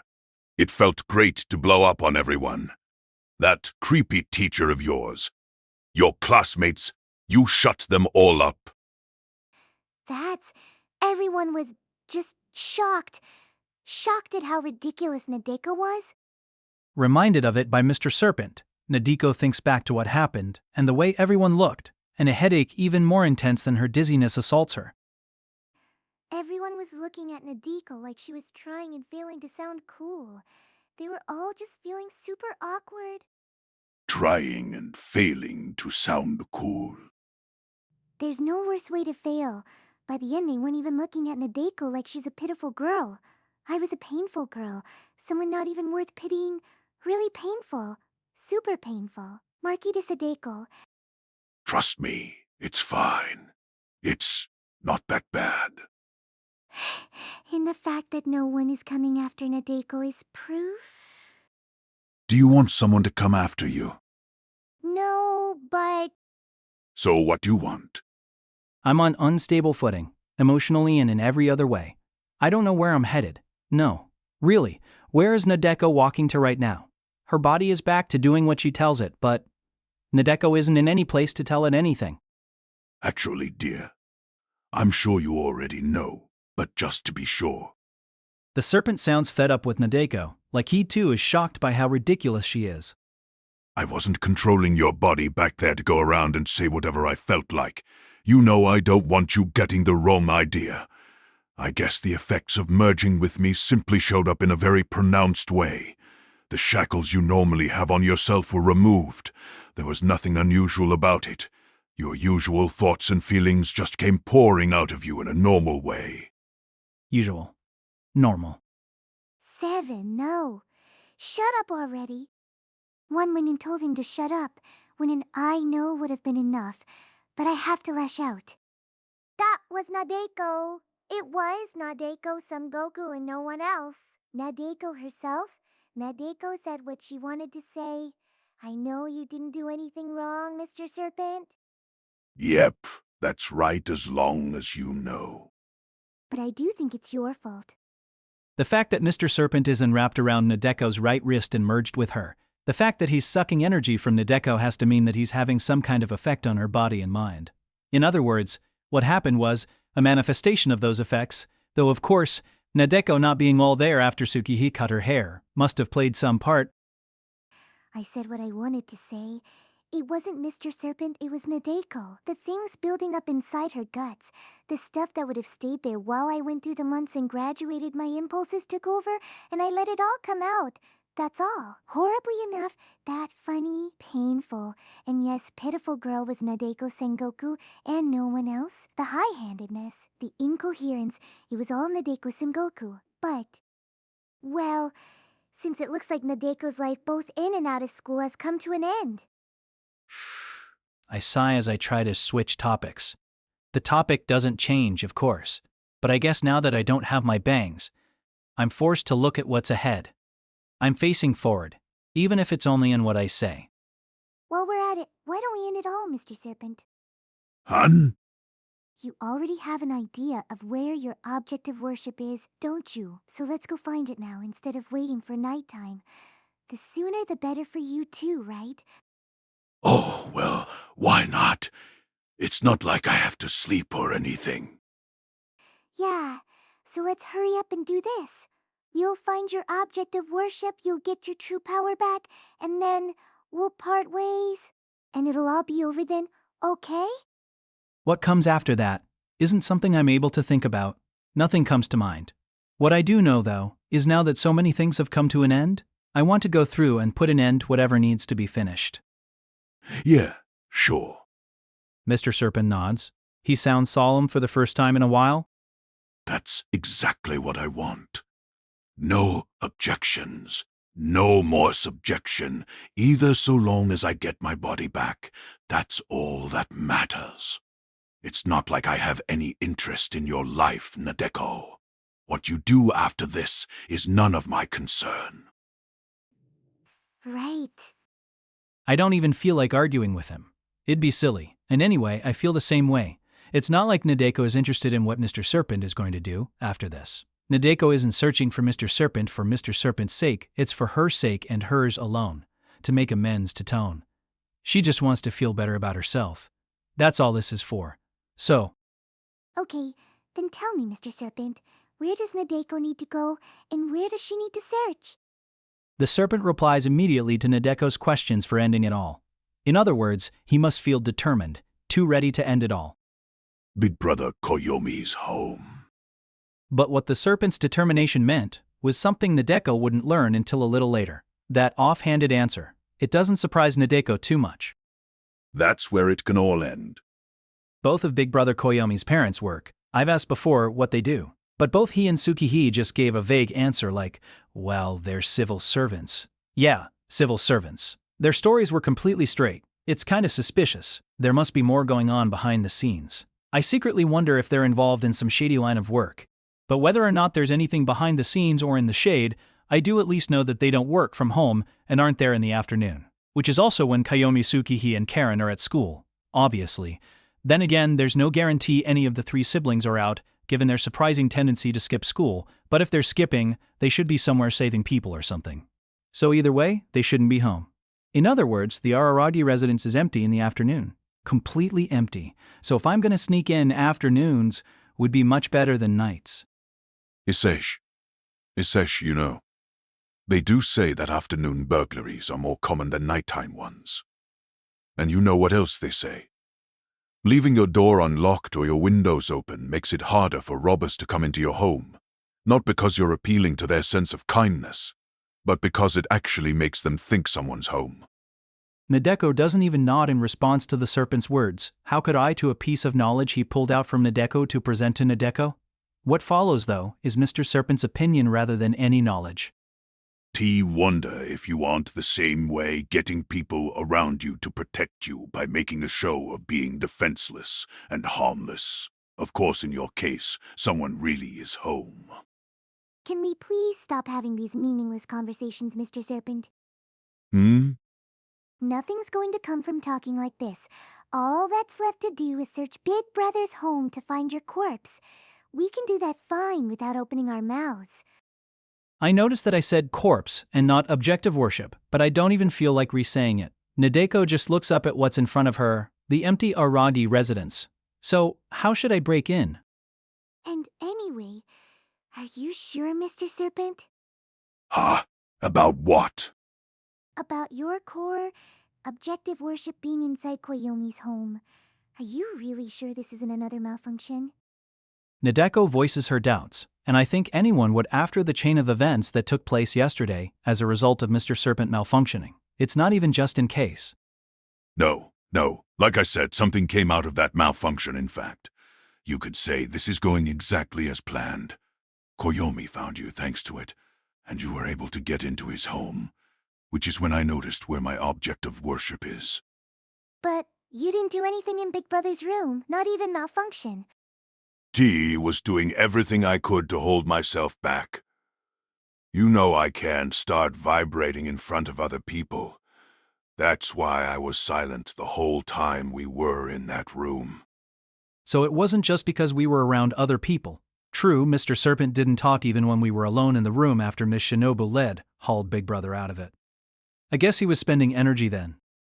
Oh, is that why you didn't try to save Nadeko from Sugi's scissors? Well, that's not something I could do anyway. Still, how strange. Why is your object of worship in Big Brother's room? It is strange. As far as I know, collecting antiques isn't one of his hobbies. Did Koyomi or his family take your object of worship from the shrine? No, I doubt that's what happened. The timeline doesn't match up.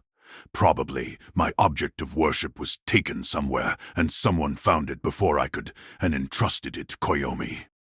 Right, Big Brother seemed not to know about that shrine being there, and neither did Nadeko until she looked into ways to get rid of the charm placed on her. But entrusted? By who? Beats me, probably some Hawaiian-shirted expert. Despite Mr. Serpent's incurious and offhanded delivery, he sounds pretty sure. But wait, an expert who wears Hawaiian shirts? Isn't there only one person in Japan like that?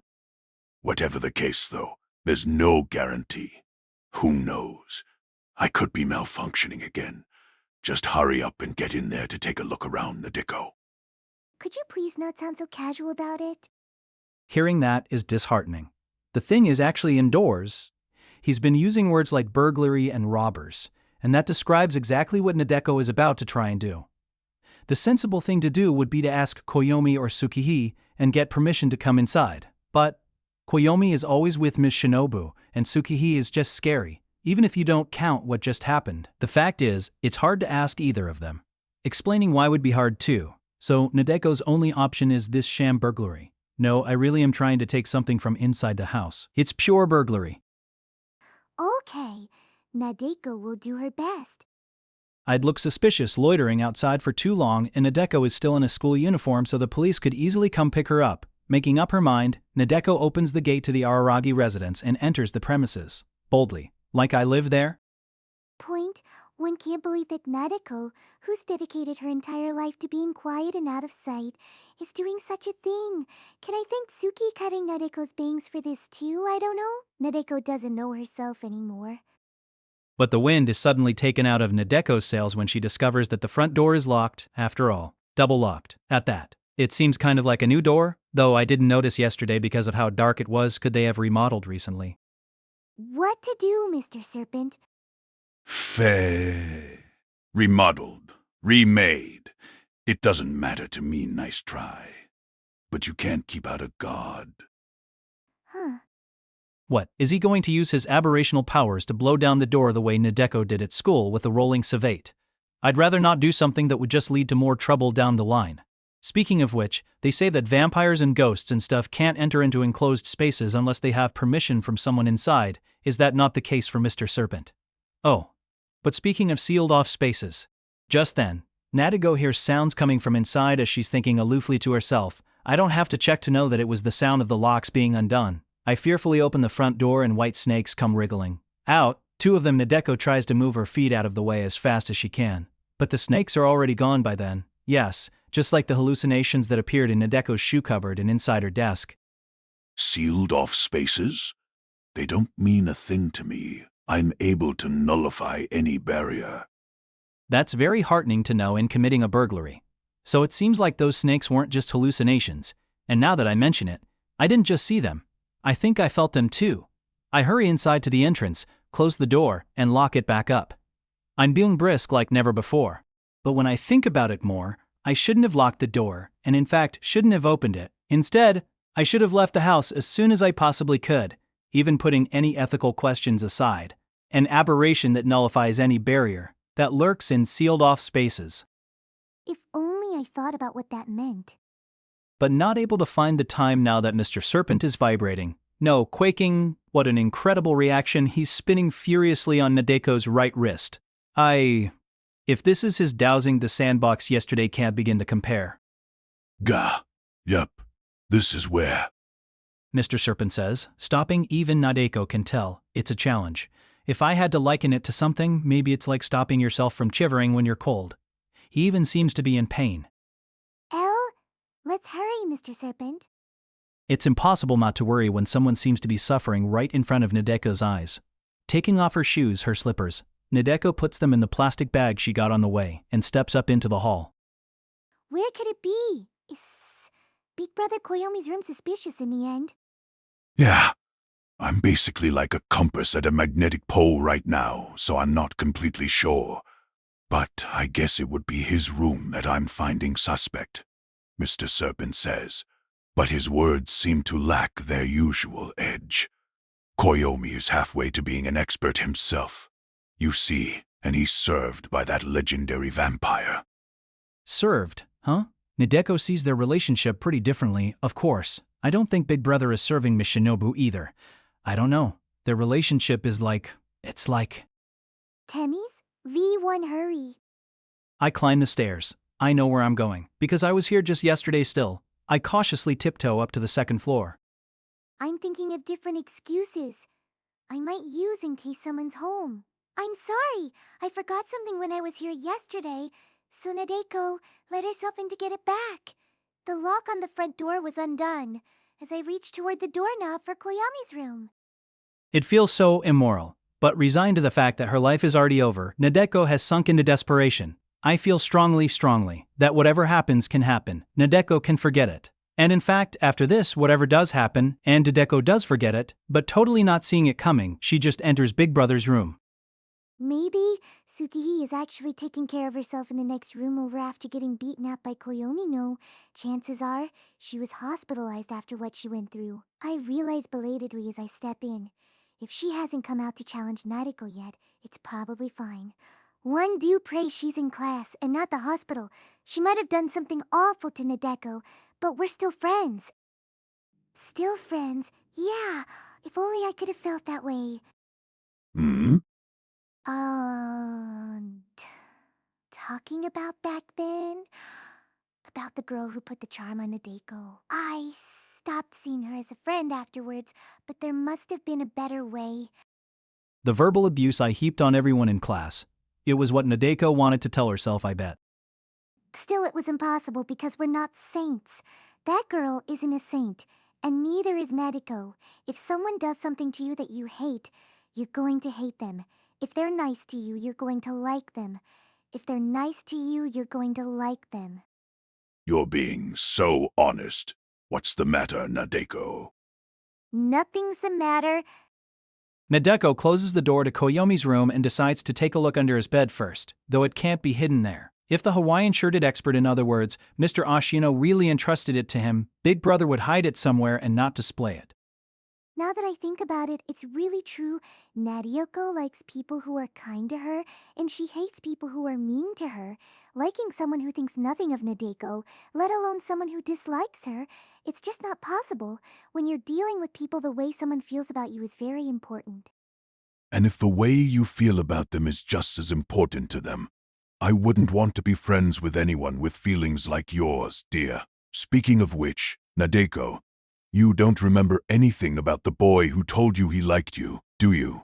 Not his name, Not his face. Nothing. You didn't know who he was until then, sure, but not remembering the name of someone who said he liked you.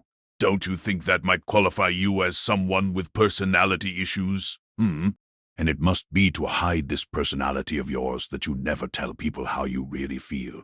Always looking down at the ground and falling silent, gracious. Right? Oh ho, the serpent reacts oddly. Is he surprised that Nadeko nodded like an honest girl? Maybe, because Nadeko isn't an honest girl. I didn't like telling people how I really feel. I didn't like doing things, and that's probably because I'm not kind, I'm not easy to deal with, at all. You're right, probably.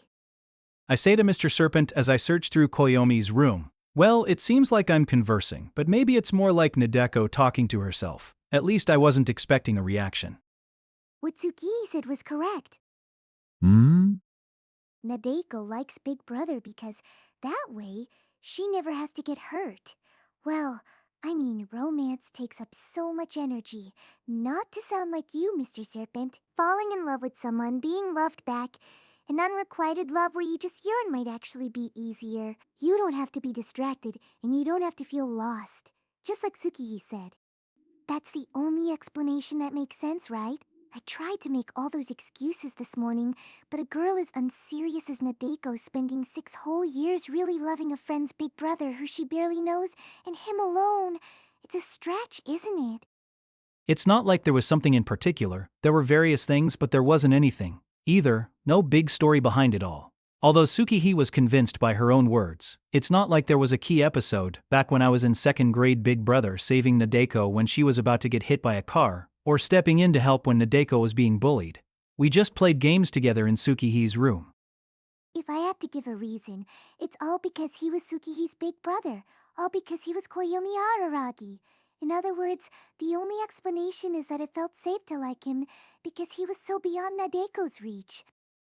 I think being in love with someone is a very wonderful thing. A feeling like that's all you need in life. All you need to be cheerful and to make everything soft and fluffy. The world is such a tough place, with so many things that are annoying or that don't go your way. And what you think will always be there for you might crumble at a moment's notice. And the rules you think you could rely on turn out to be less reliable than you thought. And your body and mind get so easily tired, so exhausted that you might just find yourself wanting to slump over on the ground. But even so, it's like you can keep pushing yourself if you love someone.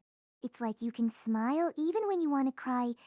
Which is why Nadeko fell in love with Big Brother? Maybe just to feel more stable by being in love. To feel more stable?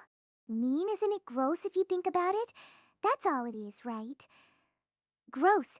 I bet Suki too wanted to say that. Staying in love with someone when you haven't met him in 6 years.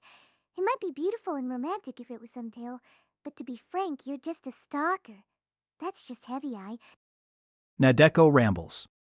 I've been thinking about what Tsukihi meant. It was tiresome, but it's not like there was anything else to do. So I thought about it. Ideals that are too lofty can ruin people. Well, I guess she said they were actually Miss Hanekawa's words. Anyway, isn't that like chasing after a dream without any worries, since it'll never come true? A dream that can never come true. An ideal that you can never reach. A lost object you can never find.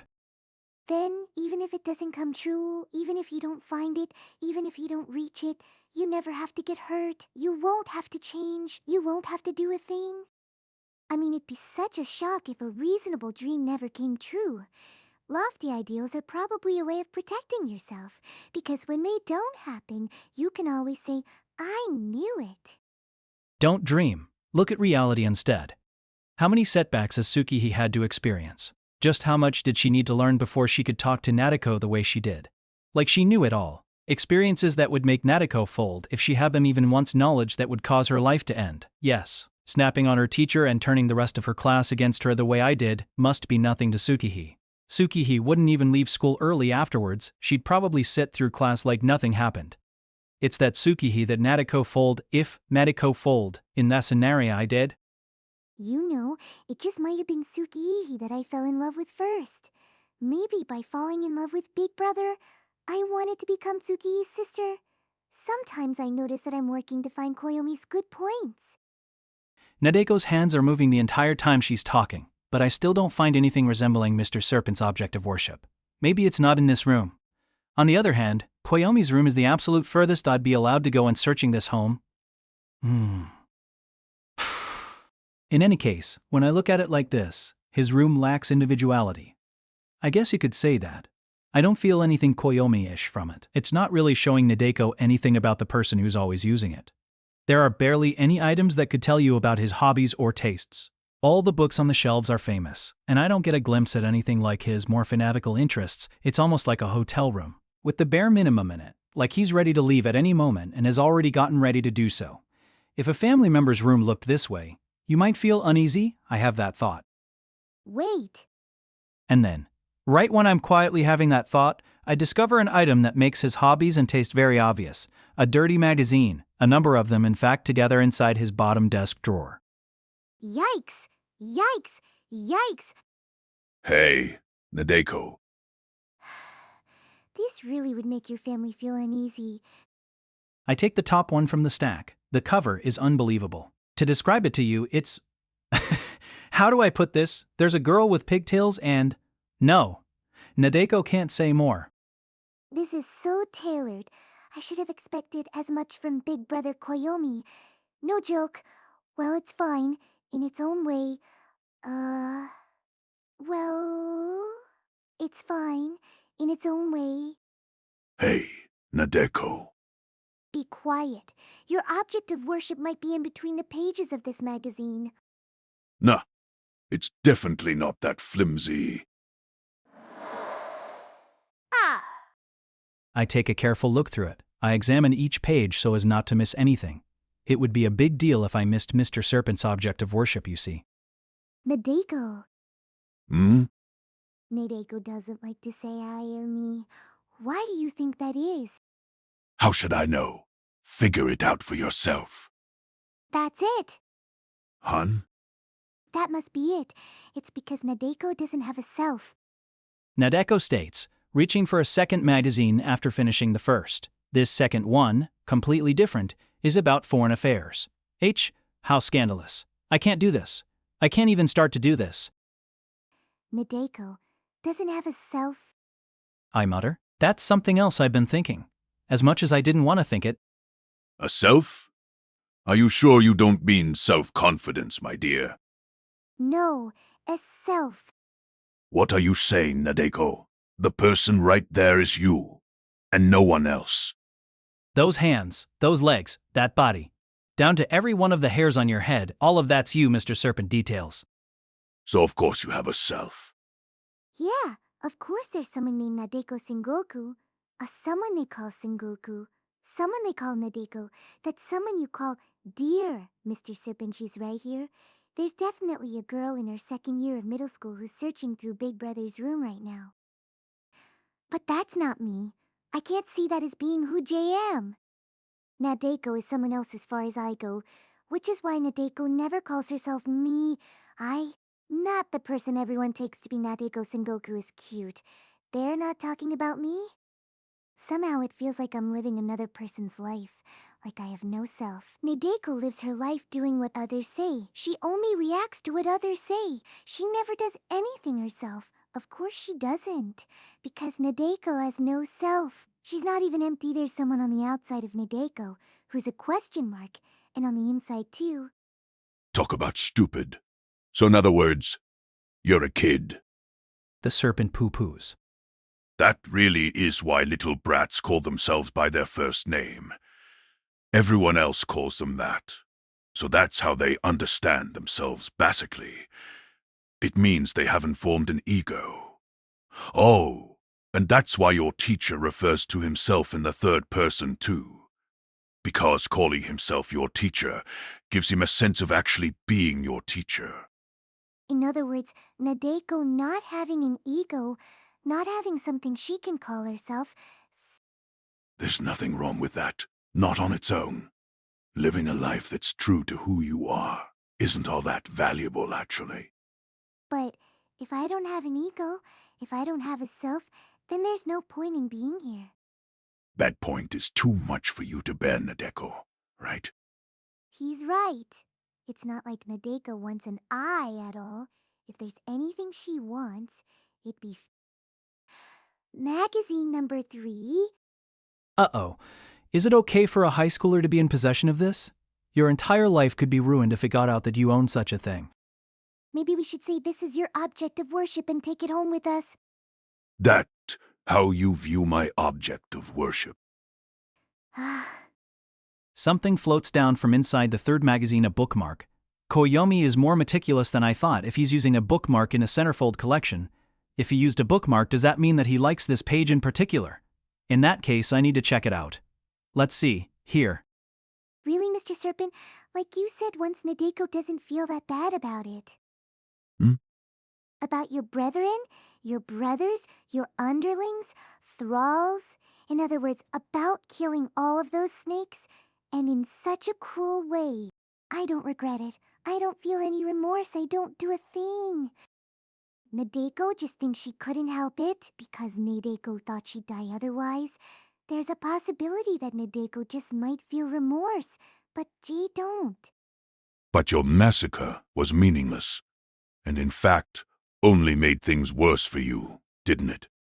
Still, I couldn't help it because Nadeko didn't know.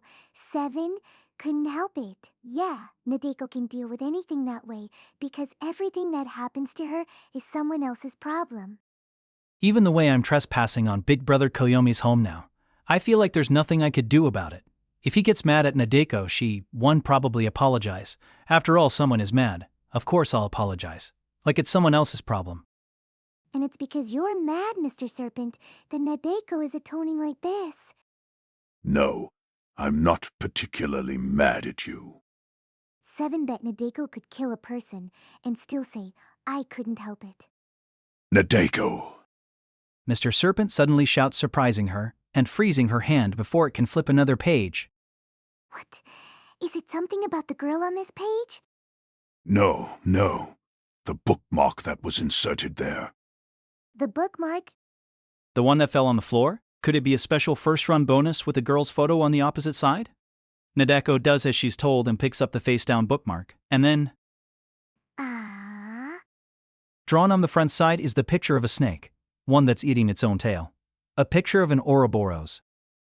And wait, is this not a bookmark, but a talisman? I think back. Yes, the talisman that Koyomi stuck on Kita Shirahebi Shrine's hall in June. The talisman that Mr. Ashino supposedly entrusted to him. That's what it looks like, it's almost identical. Wasn't the work of putting that talisman on the shrine worth more than 5 million yen? Of course, there were characters written on that talisman, while there's an illustration on this one. To say that they're similar might not make logical sense, but the red ink used to draw the image and to draw those characters is similar. The strokes of the brush are Nina being Dexad. T.C. So that's the form it was preserved in. My object of worship was saved, not in material form, but as an image. I didn't expect that one. Shh. An image? It wasn't a corpse, it wasn't a pile of bones, or even a mummy. That makes sense. It'd be easy to take away, to save, to hide like this, and it helps explain why Mr. Serpent couldn't find it despite his powerful dowsing skill. But, an image? So people can worship this? I mean, it's paper thin. They sure can. Even if it's paper thin, Mr. Serpent answers Nadeko without so much as a pause. He's shamelessly contradicting what he said before. You humans don't think twice about worshipping images. Well, true, we do fall in love and start admiring them, but that whole culture is pretty recent. No, that's not what I mean. Are you saying like paintings and not just photographs? Talking about Rembrandt and Da Vinci, that sort of stuff. Okay, now that he mentions it, that's worship, isn't it? It doesn't have to be an image. It could be music. Or literature. Anything could end up being worshipped. And of course that includes corpses, rocks, trees, and the like. Nadeko takes another look at the talisman again when he says this. It just looks like a plain image to Nadeko. Not the kind that gets worshipped, I think. It would still look like a bookmark if it never got referred to as a talisman.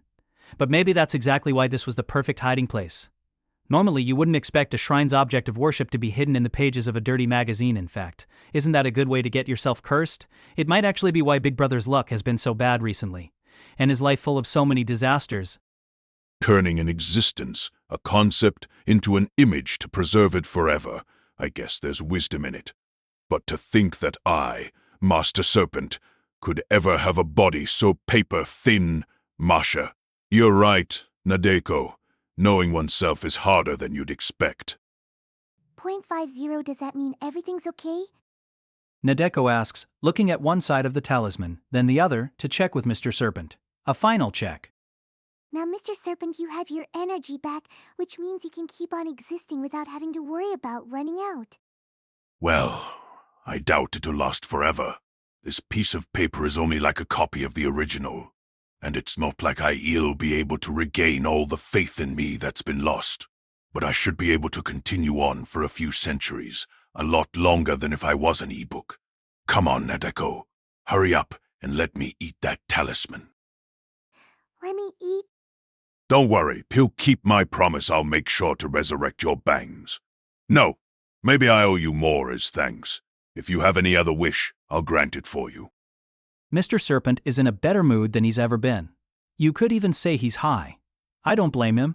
He finally found the thing he wanted, his body, his energy, the source of it. Nothing, Nadeko. No wish? I don't mind how ambitious. Like reversing what happened at school today, I should have enough energy left over to pull it off. Ambitious.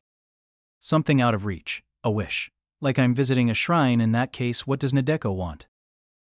What do I want? For the girl called Nadeko Sengoku. Gee, I don't need you to make it so that today never happened. Are you sure, Nadeko? After all that talk about your life being over? Well, I'd only be erasing everyone's memories. But still, are you really fine with everything being over? It doesn't matter either way. You see, Nadeko is bad at working in groups. Sure, I'd assume as much. But sometimes I think about how arrogant it is to say that you don't work well in groups. To what you're saying is that you don't belong with the people around you. Nadeko is scared of the words pair up with whoever you like, because there's no one she likes. That's why it doesn't matter either way. For Nadeko, it's been over for Nadeko from the start. It's been over for her for a long time now. It's just that I never saw that. It was already over, done for, and not about today, whether or not that charm was cast, but no matter what. It was already over. .50, what? Nothing. Presses Mr. Serpent.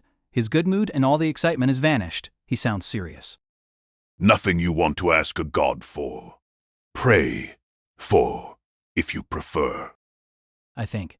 The question makes Nadeko think it's tiresome, but I think. My dear, Nadeko speaks the tiresome words. my dear big brother Koyomi, if Nadeko asked for him to love her back, could you make even that come true? That's asking for too much, Sengoku. The voice comes from behind. Nadeko isn't Mr. Serpent's.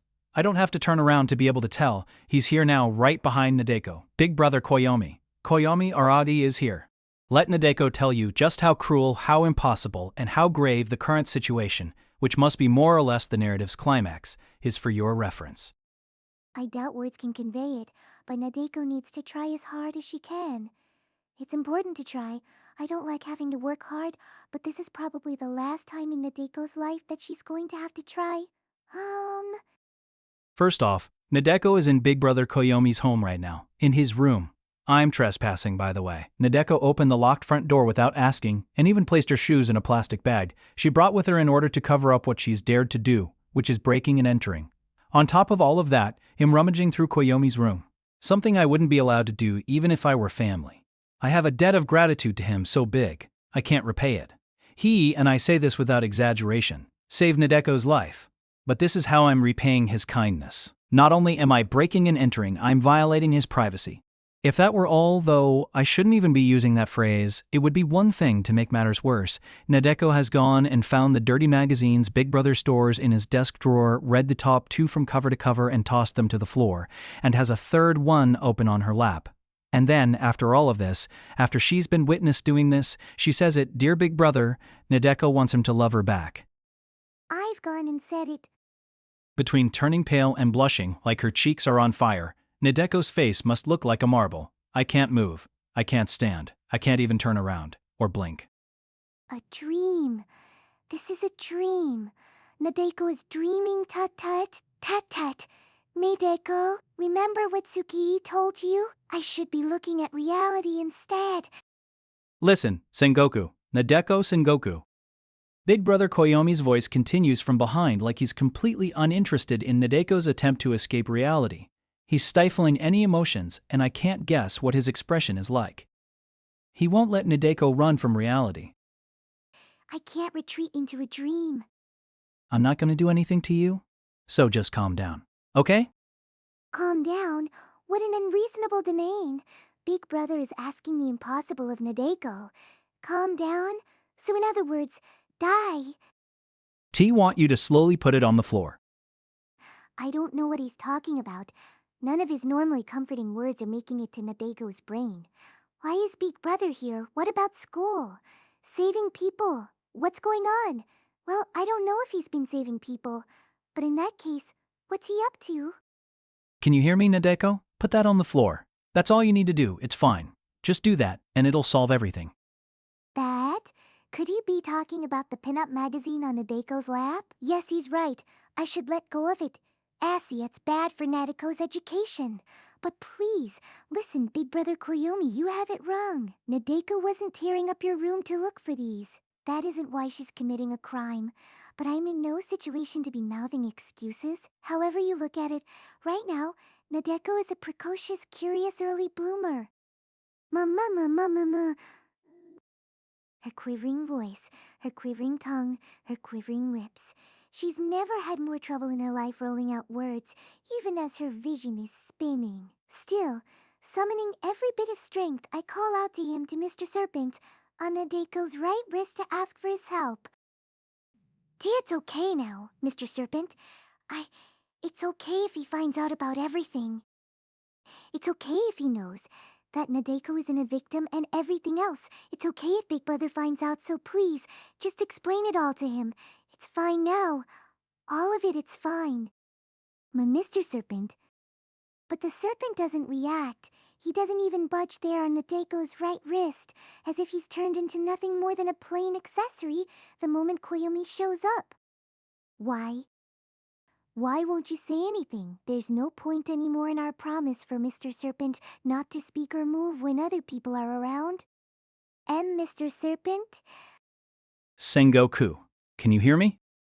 Koyomi's slow voice continues, as if he isn't even registering Nadeko's plea to the serpent. Listen to me. Put it down. That talisman, put it on the floor. So says Big Brother Koyomi. The talisman? The talisman? It was inserted into this pinup magazine, a bookmark, an image of the Ouroboros. He's talking about Mr. Serpent's object of worship? Is there something wrong here? Am I mistaken? Hold on a second, other words. Big Brother knows why Nadeko is searching through his room, even without an explanation from Mr. Serpent. Why is that? I mean, Big Brother Koyomi shouldn't know anything.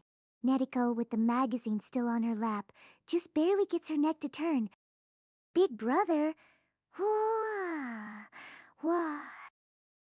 Then she asks him, "Why do you always know everything?" T don't know everything. I just know what I know.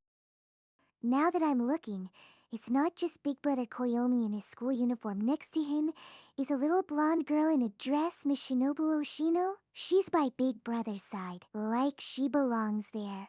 With a gruesome smile on her face, she's gazing at Nadeko, her fangs bared and her chin held high, as if she's looking down on Nadeko, scorning her. This girl who's supposed to be nocturnal is gazing at Nadeko in the middle of the day. Sengoku? In contrast, Koyomi looks serious as he stares right at Nadeko. It's the definition of a piercing gaze. While it does look like he might be angry, even more than that, he seems worried.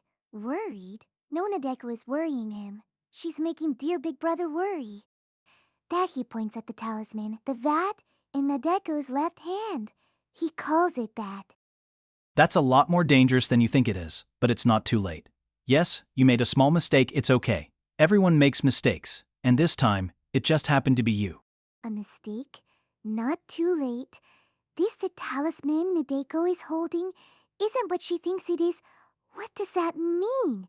If it's not what Nadeko thinks it is, then what is it that she doesn't? Really, just how much does Koyomi know? And what doesn't he know? Gee, I'm not mistaken. Nadeko is doing what she ought to do. It's tiresome, but she has to key. She doesn't really want to, but she needs to. How ridiculous. Something very precious in Nadeko already fell apart a long time ago. She's only forceful at the beginning, and even the beginning must not have sounded good to anyone else before it gets more and more confused. Incoherent.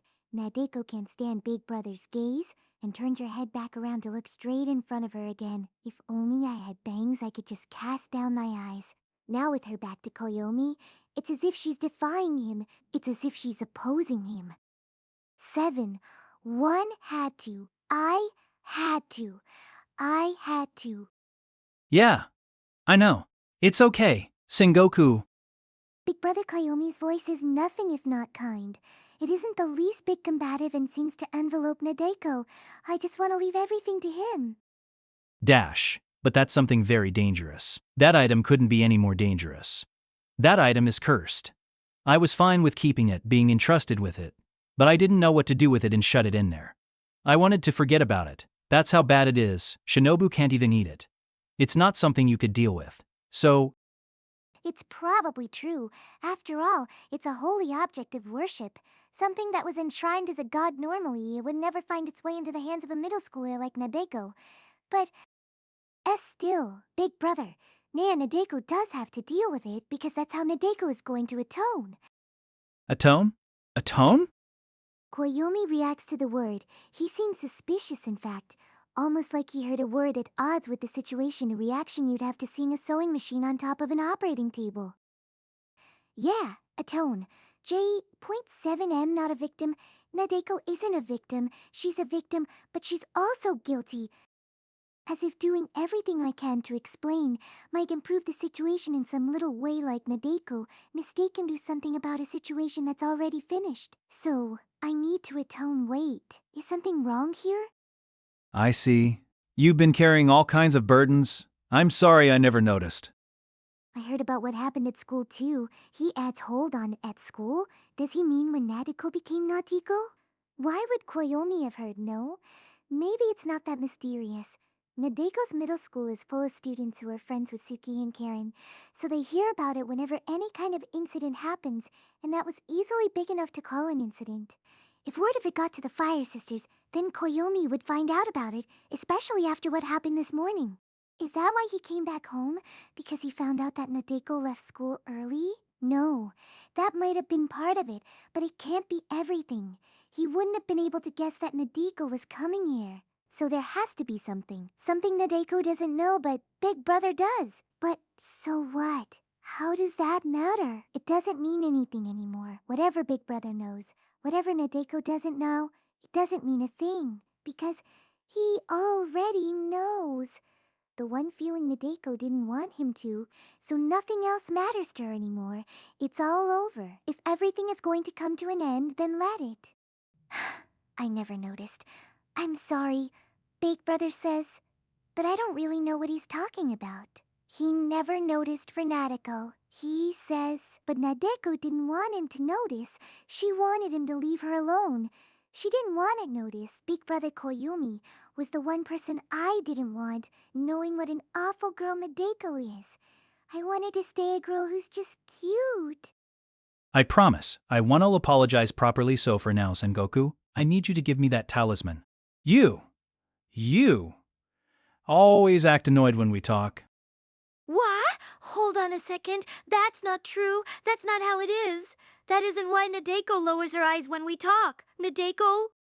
Are you that way with everyone? Do you find it annoying anytime anyone approaches you? Do you see everyone as an enemy? If you do, I think that's fine too. If you hate me, then there's nothing I can do about it. There's nothing he can do, he says. Please don't. Did you not hear Nadeko? Didn't I just say it? Or were you not listening to the way that Nadeko feels about Big Brother? Even so, Sengoku, that talisman. Have ye had enough of this dragged-out affair? Just then, Miss Shinobu, who stayed silent the whole time until now, interrupts Koyomi. Her tone is terribly mean without any trace of sympathy in contrast to Big Brother she's being so combative toward Nadeko. There's no need to pay heed to the feelings of this clueless, spoilt child. Smack her and take it from her. That's all you need to do. Give her all the reasoning and explanation you want later. Nay, there's not even a need to bother with that then. What thou ought to do with this ignorant waif is to sell her off somewhere.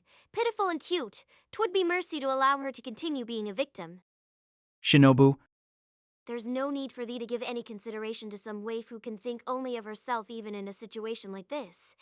As is thy custom, ye try to save anyone and everyone for any and every reason, but while I'm at it, ye can't even answer this waif's selfish emotions in kind. Her words are so cold that I can't tell who she's being cold to. An iron-blooded, hot-blooded, yet cold-blooded vampire. I think that was Miss Shinobu's catchphrase, but cold-blooded is all she's being right now, like a snake. Cold-blooded, so... All this brat is cute, all that's cute to her is her, and thou ought to abandon such a brat. Enough with thy philanthropy crimes deserve punishment. She ought to learn this, just as I did. Talk. Oh, Nadeko is cute. All that's cute to her is Nadeko. There's no way I can stay quiet after being treated to all of that. I can't stay quiet. But that's not true. You might be right, but Nadeko's doing it for herself because she has to. But she's atoning, papering it over. But... Mr. Serpent, he lost his energy and was like a candle in the wind. And to save him, a tiny little part of Nadeko might really feel that way. Say something, Mr. Serpent. Don't be silent. Please help Nadeko. Cover for Nadeko. You aren't you, our god? Enough, forelocked girl. Rather than rely forever on this Mr. Serpent, some god who hasn't even been resurrected, hurry up and give us that talisman. That charmed talisman entrusted by Izuko Gain to my master. Ooh. Ooh. Hearing this, Nadeko looks at the talisman with a snake drawn on it, and at her own right wrist, and enwrapped around it is a plain old white scrunchie. You do a very good job of holding together your hair.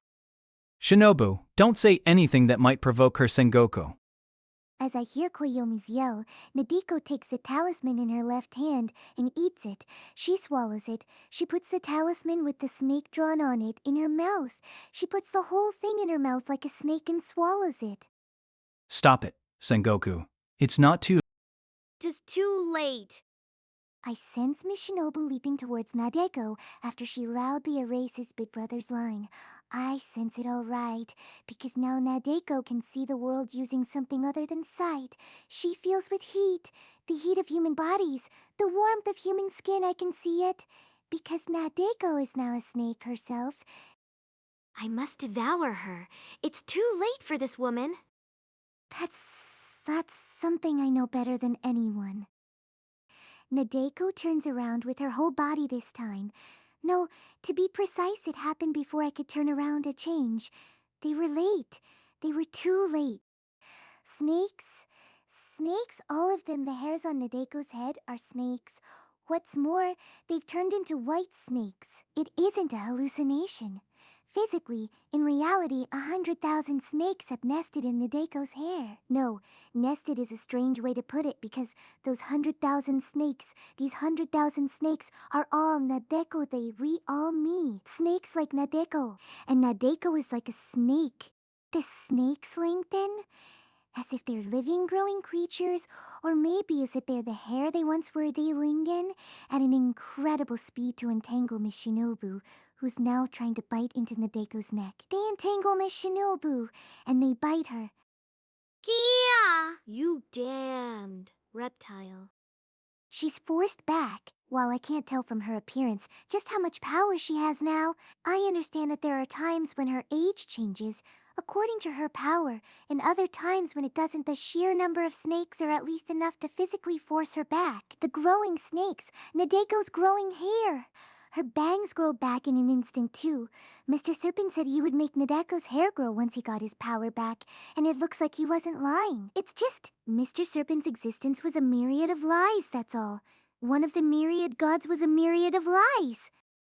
Oh!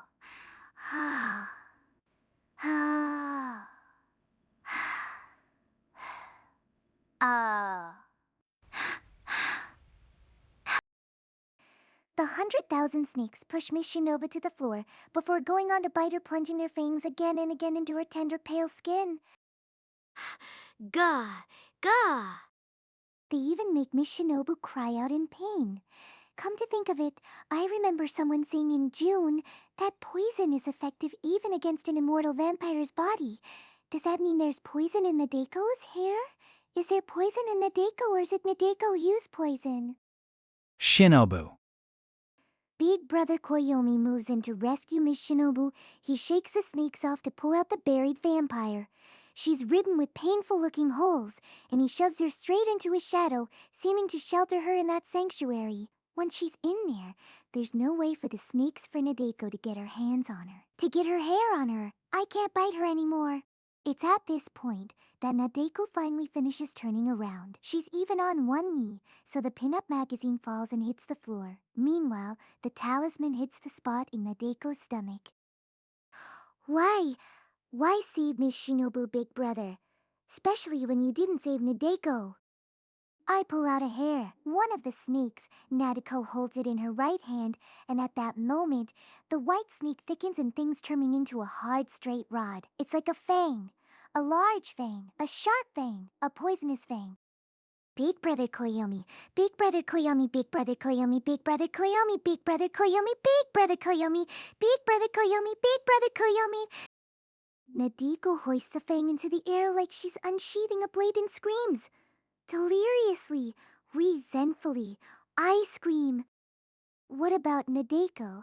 The fang makes direct contact with Big Brother's flank. The impact sensation is awful. What about Nadeko? What about Nadeko? But that isn't enough to stop Nadeko, who continues to swing the great fang. Koyomi doesn't even try to dodge. Why not? Is it Miss Shinobu? Is he giving her cover? Why would he? What about Nadeko? She loves Big Brother too. The tip of the fang, I'm swinging around, sinks into Koyomi's skin. Nadeko's poison, her deadly poison, it courses through Nadeko's dear Big Brother's body. Dash, and now our tale returns to where we started. Welcome back. Did you have fun? I'm glad to hear that. The grounds of Kitashirahibi Shrine. There's no building left here on this rotten and decayed mountain trail, with only a red torii gate giving any indication of the nature of the place, and this is where Nadeko stands all alone in a downpour so fierce she can't even see an inch ahead of her. Alone.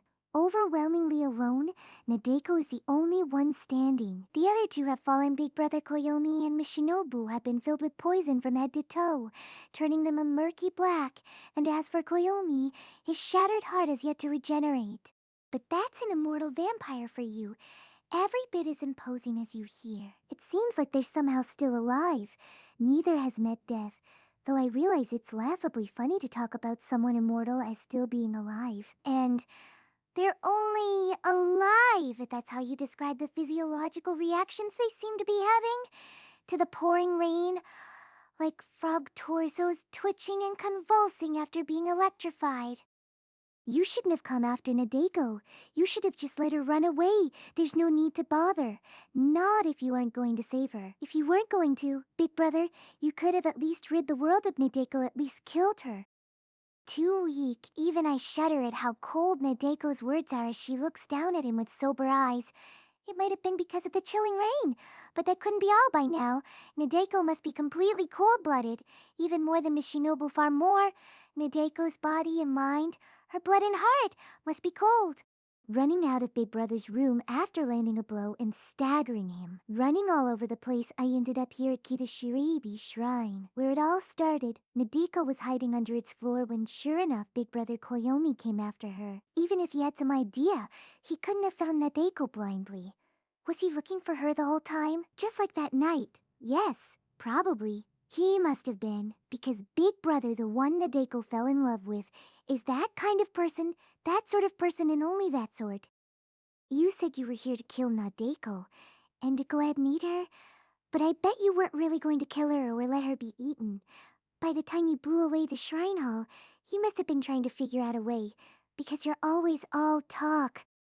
Sure, if this were a case of possession, there might be a way of driving it out, Nadeko continues. Her words are only getting colder. That's how you always are. It's how you always behave. You don't think about winning, let alone your odds. You do whatever comes to mind and hope for the best in a battle. It's just that he's immortal, and as he is now, Big Brother Michinobu too isn't exactly strong. He's not even fully immortal, and especially in a bad matchup against Snake Venom, for instance. Yes, you can see the results. It's a wretched sight. So anyway, what was all this? What was this about, Mr. Serpent? Why did it end up this way? Like I've told you again and again, dear, it's all your fault. No, as always, is the wrong way to put it. Mr. Serpent, the apparition called Mr. Serpent, was resurrected when Nadeko ate the talisman only a few hours ago. And as a god, no aberration by that name existed until then. He was only in Nadeko's mind. Usually, that's enough. An aberration, even a god, only exists inside each person. Anyway, on the inside, not outside. This image you forced on me is already a creed. A creed? So Nadeko used an image to create an aberration called Mr. Serpent in her mind. Right. And then you went and revived a long-dead faith all on your own. Well, I ended up being based on a weird character. Thanks to that. Sheesh. Talk about a delusion. A delusion. The word sticks in Nadeko's heart. A delusion. So even though Nadeko thought you were her partner, she really was just seeing things and hearing things. Yep. Seeing what isn't there to see, hearing what isn't there to hear, taking them to be messages and believing you're the chosen one. What do you call someone who does that, Nadeko? I have no words. A pitiful girl, a painful girl, Nadeko Sengoku. Fantasizing that the divine speaks to you. What a make-believe Joan of Arc. No wonder I knew what I felt in the shoe cupboard was a snake, a white one, at that. When Nadeko couldn't even see it from her angle, it was her very own delusion. So how could she not know? The reason why the white snakes only came out of closed spaces and Mr. Serpent wasn't able to leave the shrine couldn't be any simpler. The delusions wouldn't add up otherwise. Closed spaces, it's in the cracks and shadows we can't see that we're able to imagine an aberration where we're able to be surprised. Sounds kind of stupid, doesn't it? This talk, well, it's not talk, it's a tale. Still, it's pretty impressive you actually resurrected me, a god, like that. Hughes, he. In short, Nadeko, you fabricated a narrative to make it happen. Fabricated a narrative. If you want to know what kind of story this was, there wasn't any story to begin with. You made it up out of whole cloth, concocted a tale that never existed, and played out a grand adventure in your fantasies. The real Nadeko was just living her everyday, unstoried life. You've always been good at escapism, and this has got to be your biggest feat yet. But though I'm fully aware that Mr. Serpent is telling nothing but the truth, Nadeko keeps struggling against it. If you were her delusion until now, Mr. Serpent, you still knew things Nadeko didn't. Drawing on her knowledge, seeming to read her mind, the easy to understand and far too specific analogies too. All of that might be explained away by him being Nadeko's delusion. But Mr. Serpent also knew things that she didn't. There was no way she had any expert understanding of aberrations.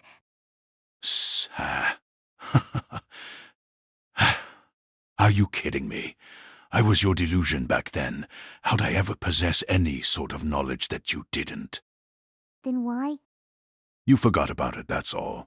You acquired a bit of expertise in June reading in that bookstore's aisles to get rid of the charm placed on you. Of course, like when you cram for a test, you've forgotten most of it, but human memories aren't consigned to total oblivion. No matter how much you think you've forgotten, it's etched into your brain, just like how you never forget your sins. Nadeko must have seemed ridiculous, like someone watching a taped sporting event again and again and feeling thrilled every time. If Nadeko can reread and enjoy the same book endlessly, how low maintenance is she? But how did you know about Big Brother, about him and Miss Shinobu using spiritual energy at the shrine or something? The stuff that Nadeko wasn't aware of. You knew that too, dear. I can't keep asking him after such a forceful declaration. But seriously, how? There's no way. Nadeko could have known. Who could I have heard it from? Who? I'm confused in so many ways. But could you tell Nadeko, Mr. Serpent? What happened to make things turn out like this? I'm not trying to turn back the clock. Not now. I've gone and done it, and that's all there is to it. But I do want to know how I got here as a matter of responsibility. As the responsible party, or maybe in the way of atonement. As the victimizer, at least. Even I don't feel like trying to run away from reality anymore. Not like there's any need to know. Nothing worth calling a happening happened. Your memories got jumbled up and twisted around by your fantasies. That's all like a big winding snake. Enough with the metaphors. Since when has Nadeko's understanding been jumbled up? Just answer that. You must know Mr. Serpent.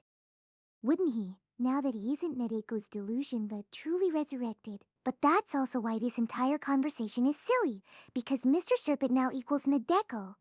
Surpassing a delusion, surpassing a possession, one and the same. The Mr. Serpent sealed in that talisman has been resurrected in Nadeko after she swallowed it. Mr. Serpent is Nadeko, which is why everything from here is just Nadeko talking to herself as usual.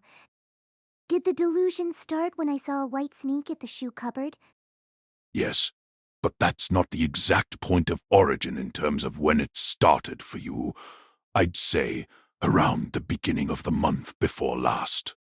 The month before last? The beginning of September? Around when you found out that Big Brother had a girlfriend? When you witnessed him walking happily with her? That's when it all started for you. Or maybe that's when it all ended. The end.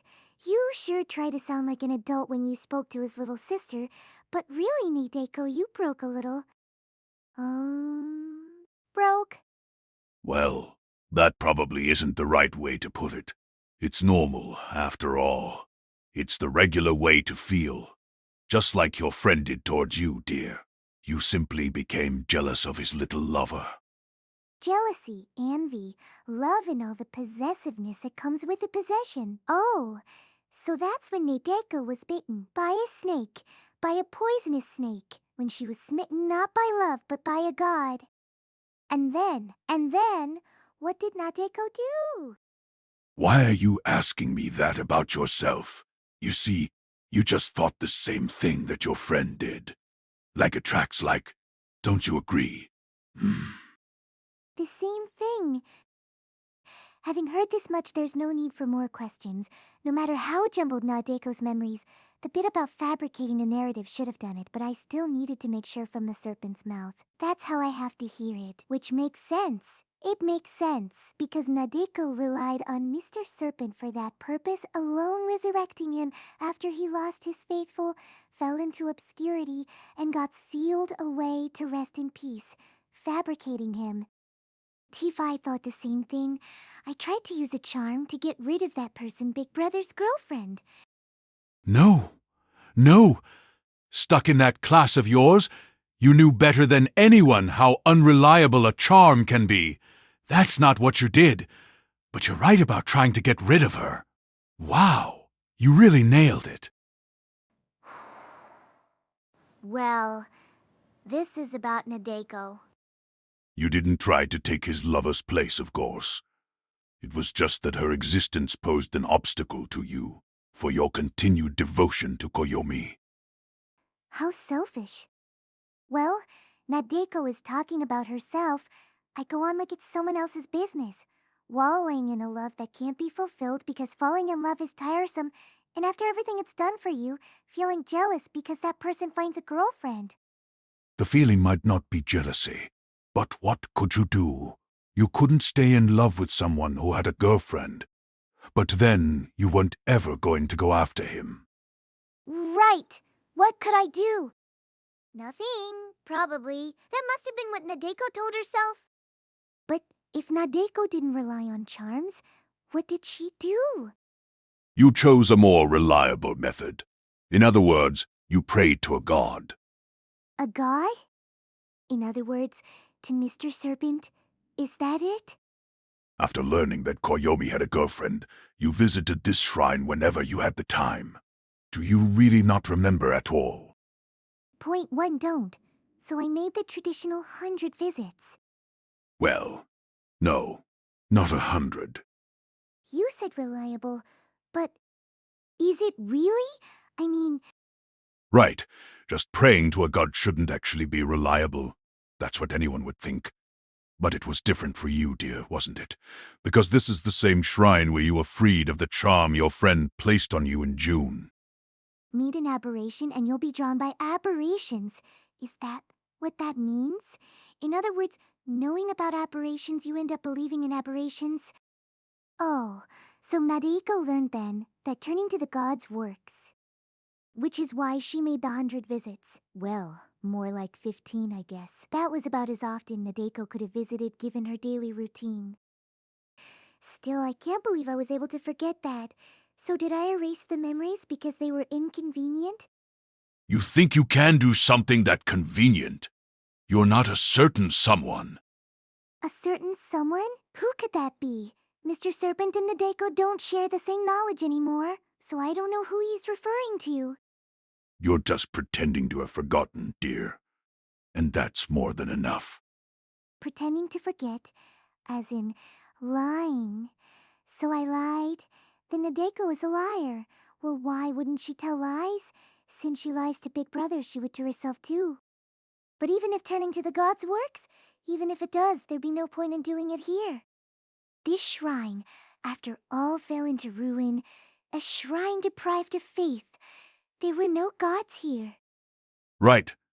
Which you, dear, were told by a woman named Ogi Ashino. That morning. That morning, the day I was nearly run over by a bicycle. The morning of Tuesday, October 31st, say Nadeko. I just happened to have seen it many times, and you always seem to be going up to that shrine, and I don't know what you're praying for, but there's no point. You didn't know? There's no god at that shrine. It functions as a place, sure, but it's finished as an abode for the divine.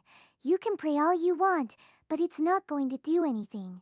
Well, it might be a different matter if it got back its object of worship. By the way, Koyomi Aragi has its object of worship now. Miss Izuko Gaien entrusted it to him just a few months ago. It must be somewhere in his house. Given who we're talking about, it can't be stored just randomly. A talisman.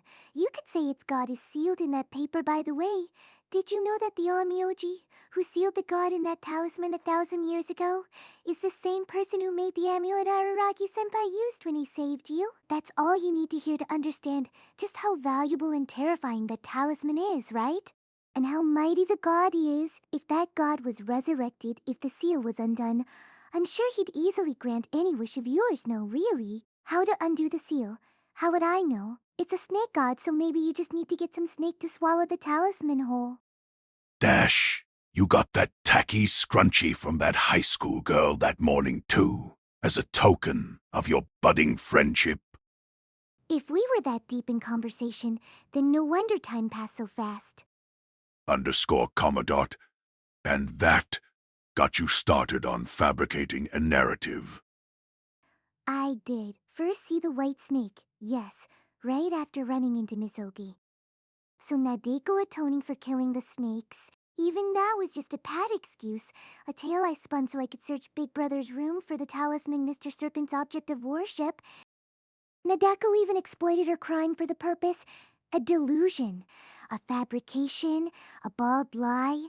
Nadeko tried to resurrect a god just to have her selfish wish granted. And to resurrect that god, I forged a god's voice. Not only was Nadeko hallucinating, she wasn't looking at reality. With a tale of her own creation as a decoy, Nadeko plotted behind its cover to restore a god. But how did I unlock the front door of Koyomi's house from inside? That has to be the doing of an aberration. A hallucination can't explain that. You used an actual key, that's all. Why did you leave home the previous night in a way your parents would notice, resulting in Tsukihi and Koyomi being told about it? To enter the Araragi residence and borrow the key. Of course, the plan must have been to return and take your time searching the house when it was empty in the afternoon. Sure, in the end, you could have tried looking for it that night, but there was no guarantee it was in Koyomi's room, and there was no telling when his little sister might come in. Tsukihi really did end up coming in. That being said, despite all of Nadeko's calculations, having not just trespassed but burglarized the home, she got caught red-handed anyway by Big Brother and Miss Shinobu. I don't see Nanako becoming a pro burglar. I don't see anything in her future. She just stares at the ground, after all. You were able to resurrect me, Nadeko. I do see something in your future. You do, What? Being a god. That's no joke, you're a god now. When I was sealed away in that talisman, that object of worship, you resurrected me in you like this bodily. It wasn't like It's not like Nadeko was trying to become a god herself, but you could say it's all Nadeko's fault for getting into a tizzy and swallowing the talisman when Miss Ogi said to have a snake gulp it down. Nadeko really is a bad listener. Or is this supposed to be some kind of lesson that only you can make your own wishes come true? You shouldn't rely on any god. I try saying that, but it doesn't feel true at all. I don't believe it one bit. Nadeko is still trapped in a delusional tale of her own making. I'm still pretending to have forgotten. Suppose Nadeko really played it fast and loose, listening and not listening to people, twisting the truth, tricking herself. Well, the same goes for everyone. But there wasn't anything I could do. There wasn't, was there? I had to. Seven just couldn't help it. Don't people find themselves cute, whoever they are? It's just that Nadeko felt the same way. Acting like some kind of victim. Kakak. A victim, culprit, 'tis easy to switch from one to other positions and situations are all there is. The rights of the victim, the rights of the accused. Truth be told, no such difference. Nadeko silently brings down the fang in her left hand. It's quiet again. I think she's right, though. Miss Shinobu is correct, and whether or not she is, the reality is that she's poisoned and flat on the ground. But now it's clear why Mr. Serpent never spoke in front of her, because in this gourmet's presence the delusion would have been revealed for what it was. Okay, was there anything else I didn't understand? Oh, right. Why did Big Brother return to his room just as Nadeko was rummaging through it to begin with? If it wasn't for that, he almost sounded like he knew everything. What Nadeko was stringing and Nadeko fabricated everything. Beats me. This, I don't know either. You're talking about something completely beyond the subject of me or you, dear. Even if he did know through Tsukii that I left school early after saying and doing all those messed up things. Now that I think about it, that unwatchable rampage Nadeko went on to, the appearance of Najiko was simply Nadeko being naughty and nothing else. It wasn't the fault of Mr. Serpent or any aberration. It was just the result of a delusion running wild. Big Brother couldn't have known that Nadeko went to search his room. Who knows? Maybe it was a plain old coincidence. Maybe before heading out to search for you again, he came home to change or otherwise prepare for a minute, and just so happened to bump into you. Meme? It barely does pass as an explanation. The words "just so happened" actually feel kind of convincing. Just so happened. Right now it sounds like such a great phrase. What a convenient line of thought, befitting of the waif, as if it explains why I, a nocturnal being, was active in the middle of the day. Kakakak she got me, that would be niece. I can finally hear the scrunchy speech, but I suppose this was all part of her plan. With a swing of the fang, I silence her. No, I swung it a few more times, just to make sure, just to be on the safe side. Huh. That's strange. She's still moving well. I need to stop her there. There. She stopped. She stopped now. Whatever. It's fine. Are you sure? T's fine. Knowing the truth isn't going to change anything. It just means that Big Brother has his own narrative. One that he didn't make up himself. Unlike Nadeko want to hear the tale. That's all. It's not enough to make Nadeko want to hear the tale. Okay, Nadeko says as she turns. She goes from leaning more toward Miss Shinobu to leaning in Big Brother's direction. So, guess I won the kill him. He still seems alive, being a vampire, but I bet he couldn't maintain his form after a few hundred more poison injections.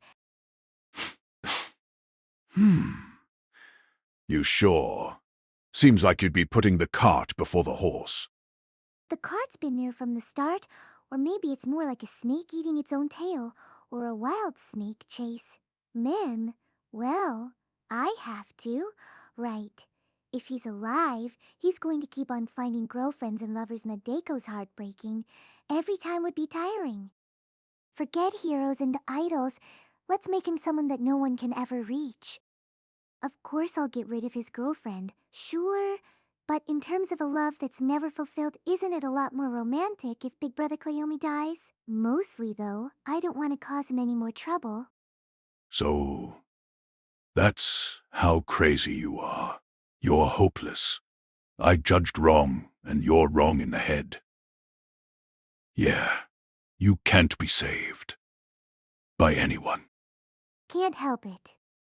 Nadeko raises the fang. Her fully regrown bangs block her vision, but they don't afflict anything. Nadeko is the affliction now. She is the serpent, and the truth, the monstrous aberrance. Because Nadeko's an aberration, but that's Nadeko, not me. The moment I start to swing down the fang, an electronic noise fills the shrine grounds. No, it's pouring right now, so the sound itself doesn't seem that loud. The stone-paved path to the hall, it carries the vibration. Nadeko can feel it, like a snake crawling along the ground. I sense the vibration. Dousing? No, it has nothing to do with that. Mr. Serpent has no such skill. That was another illusion on Nadeko's part. There was no malfunction, let alone any function to begin with. Just a case of phantom vibration syndrome. A cell phone, but I don't own one, crouching by Big Brother Koyomi's side as he ever so slowly recovers and regenerates. Nadeko takes it out of his pocket. The still shaking cell phone. It must be water resistant, but making an umbrella with her hand anyway, so it doesn't get wet from the rain. Nadeko checks it. I consider just turning it off, but seeing the caller's name, Nadeko changes her mind. She changes her mind and becomes mindless. Pressing the talk button with her index finger and pushing her snake hair to the side, Nadeko gently puts the phone to her ear. Hello, Nadeko Sengoku. Speaking. Hello. Hitagi Senjogahara speaking. Her voice is so calm, so cool. It's incredibly flat and lacks any intonation. Or should I say any drama. It's a quiet voice, like she doesn't feel anything. Like she isn't the least bit surprised, which shouldn't be possible. After all, Nadeko answered Big Brother's phone without his permission. You'd find it strange if you called, and someone else picked up. But this person stays completely calm. Hello, Sengoku. Is my man still alive? Right now, just barely. Not that I'm overwhelmed by her intense calmness, but I answer her honestly. Hitagi Senjogahara, a name I know it's. How would I not? It's the name of Big Brother's lover, and the person Nadeko tried to get rid of with a charm. A name I may have been thinking of even more than Koyomi Araragi's for these past 2 months. How could I not know it? How could I forget it? Oh, good. So I just barely made it in time. But that feels off in its own way, in fact, when I saw her talking to Koyomi. When I stole glances of them, she looked more like a regular girl. Is this how she is when she's angry? You just barely made it in time? What makes you think so? Unless you're somewhere less than a second away, you could hardly say that. Are you here already? Oh, please. I'm at home eating potato chips. Is this a joke to you? IT was watching TV and eating chips, and was surprised by how closely the phrase channel surfing resembles chattel servant. So I thought I'd call Araragi to let him know. It's a joke to her. Is she trying to defuse the situation? Or is she just self-possessed as his girlfriend? I'm pretty sure she shouldn't be in this situation. A truly mysterious person. But I do think I made it in time. I mean, if I were calling after you put an end to my man, I'd have to commit murder. What got saved here was my future, she quips, her tone not changing one bit. Thank you very much, Sengoku. For saving my future. Well, technically it did be homicide by assault, battery, intimidation, and unlawful confinement. But anyway, Sengoku, allow me to get straight to the point. Let's make a deal. A deal? You can kill me, so could you spare Araragi? I offer you this entire future of mine that you just saved, so spare Araragi. And while you're at it, Shinobu, if she's still alive too. Pamadad, what are you even saying? Don't get me wrong, I don't care one way or another about that ex-vampire Lolita, but she's Araragi's treasure. If she isn't alive, there's no point in keeping him alive. That's not what I meant. But I stop right away, it doesn't matter. No, I'm going to kill Koyomi, and I'm going to kill you, and I'll kill Miss Shinobu too. That was my plan from the beginning, so I'm not interested in your deal. Oh, that's too bad. I guess it can't be helped. In that case, from here on, please just listen to the advice of someone who's older than you. Think very carefully about the order in which you kill us three. Huh? You absolutely mustn't kill Araragi before Shinobu. It will sever her link to him, and she'll regain her original powers as a legendary vampire. She'll gobble you down in no time. DC, true. Her advice is priceless without it. I'd have killed Big Brother first because he means more to Nadeko. You're right. Got it. And you know, I think you should probably kill me first.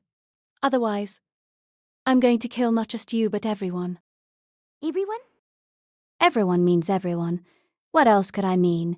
They're dreadful words. She's not even an aberration, just Big Brother's girlfriend. Don't underestimate my random venting. Underscore Commandant, okay? In that case, I'll start by killing you, then Miss Shinobu. And Big Brother last? Will that do? Thank you, Nadeko says. Nadeko can thank someone who's generous to her. People who are kind to Nadeko are good people. One don't need your thanks. Instead, Sengoku, would you listen to a request of mine? Huh? Whoa! Why is she starting to sound like a pushy salesman? Oh, it's nothing much. You're a god now, who's to be worshipped, the master of that shrine, so why not heed the request of a little old commoner? I'll even make you an offering. How about that? Point one, listen at least.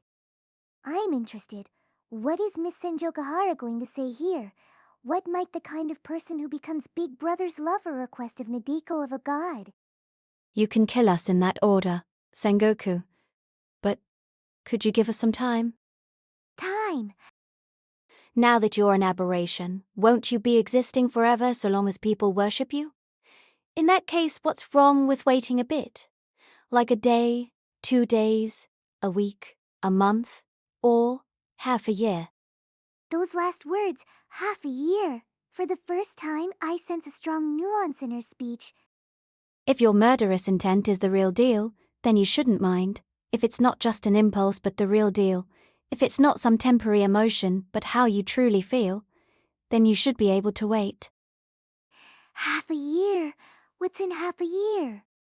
Graduation. We've been working very hard for a while now, so the two of us can graduate together. I'd feel bad for Hanekawa too if all that effort went to waste.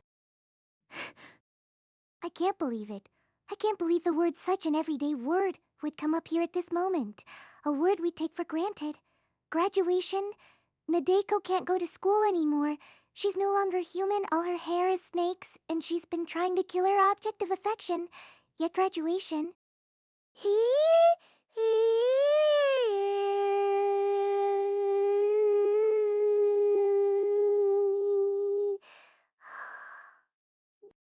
I burst out laughing. How can I not? I guess I'm quick to laugh even as an aberration. Oh, what a needy. All right, then I'll wait for half a year. Ah, thank you very much. But I still sense no emotion in her words, while it almost feels like I'm talking to voice synthesis software. This must be none other than her natural voice. The natural voice she uses with Nadeko. Half a year, until graduation day to be precise. As soon as the ceremony is over, walk yourselves to Kita Shirabi Shrine. I'll be waiting for you there. What? We can't celebrate first? Nope. What is she even thinking? Well, the same goes for Nadeko. At any rate, the 6 months are just a stay of execution. You better not do anything like hold hands with Big Brother during those 6 months. My goodness. You're trying to poison our relationship or something. I'm not laughing at that one. It's not even a good joke. At the same time, I feel like I don't hate her. If only Nadeko had talked to her, if we'd exchanged words, maybe things wouldn't have turned out this way. The thought goes through Nadeko's head if I didn't feel jealous, hostile, hateful, and murderous, just because she is Big Brother Koyomi's girlfriend. If only I didn't make a wish and knew if only I knew her. Maybe things wouldn't have turned out this way. Now that I think about it, Nadeko never once tried to get to know anyone. That's why it turned out this way. If Miss Senjogahara, if we'd met in some other way, you and I might have become friends. Not a chance. Pardon me, but I hate cute brats like you even more than I hate the person I used to be, Miss Nadeko Sengoku. The call-ins, no farewells, folding the cell phone closed in the ceaseless torrent. I agree with her wholeheartedly. Why would there be an epilogue? There's no punchline waiting either. What lines are left to cross? Nadeko Sengoku has become a god over... This is a story that could have ended with just that one line, right? So I have no idea what happened after that to Nadeko's middle school class. If Nadeko's bloviating caused some kind of chemical reaction that turned it back into a warm and friendly space, that'd make for a fine tale, but I doubt it, and I can't go back to check either. I don't feel like fabricating any more than I already have. Nadeko's personal prediction is that nothing particularly changed. In fact, maybe things only got worse. Well, of course, I do hope the situation is starting to improve. That would be for the best. Let's leave the matter in Mr. Sasaebu's capable hands. Try your hardest. I'm rooting for you from the bottom of Nadeko's heart. I do wonder about Mom and Dad too. But that's not something Nadeko can do anything about either. You do hear all the time about emotional, delicate adolescent girls running away from home and never coming back, so I pray that they take it in stride. I pray, even though I'm a god. That said, it'd hardly be cute of Nadeko to chop the story off here and end it like one of those snakes I killed in the past. So instead of an epilogue, why don't I conclude with a preview? Preview, one day in March, half a year later, come to think of it. I don't know what day Naotsu Private High School's graduation ceremony falls on. I'll look that up sometime within the grounds of Kitashiya Hebi Shrine. Nadeko sits on the steps of the hall, her back to the offerings box. She's using the Mr. Serpent scrunchie not as a bracelet, but as a scrunchie is supposed to be used to gather her 100,000 snakes into a ponytail. I mean, half a year will have passed by then. I would hope that I look at least a little different. By the way, the shrine is being rebuilt, or it's scheduled to be. This isn't just Nadeko's wish, but the town's plan, so the construction should be done by March. They let it sit there when it was in shambles, but as soon as the shrine was destroyed by heavy rains, there was a movement to rebuild it. I really don't get the world of adults. Still, it could revive some level of worship. I should be even more powerful by this time in March. Nadeko has all of her hair bravely bundled up in her ponytail, even her bangs, so you can get a clear view of her face from the front. which means she's also staring straight ahead. I don't want to hide anything. There's no reason for Nadeko, with her pit organ, to be staring straight ahead naturally. But today, this one day she must. Because for Nadeko Sengoku, today is the day she quits humanity for good. To seeing with her eyes, too. This is her last day. Well, at least, that's how determined I want Nadeko to be as she waits for them. They're climbing the steps now, and as they proceed through the gate, that's how I want Nadeko to be. Koyomi Aragi, Shinobu Ashino, Hidagi Senjogahara, Miss Senjogahara, is someone I've only ever seen from afar, so I can't picture her well, even in this preview, but she'll probably show up snuggled up next to Big Brother Koyomi. She'd be breaking our promise, but I'd like them to at least be holding hands here, or else it wouldn't make for a good picture. Miss Shinobu Ashino won't look like a little girl then. While she might not take her original form, she might appear to be about the same age as Koyomi. She'll probably have learned from last time. No doubt Koyomi will have raised his degree of vampirism too. Not that it means much in the face of Nadeko's poison, but I can tell how much more prepared he is. Probably. And though this isn't what we promised either, how wonderful it would be if Miss Kanbara and Miss Hanekawa were there behind the three. The full cast. I couldn't be any happier as a final boss. Of course it doesn't matter if they all come. Nadeko doesn't feel like she'd go down in defeat. She sways to her feet. As she does, the countless snakes hiding in the grounds bare their fangs. They are Nadeko's thralls, an extension of her will. And what would be better than kicking off the final battle with this killer line? Welcome, Big Brother Koyomi. Let Nadeko make you look real cute. Then, it's time for the romantic comedy to begin. The showdown, in more ways than one, coming soon. You can count on the gods for that.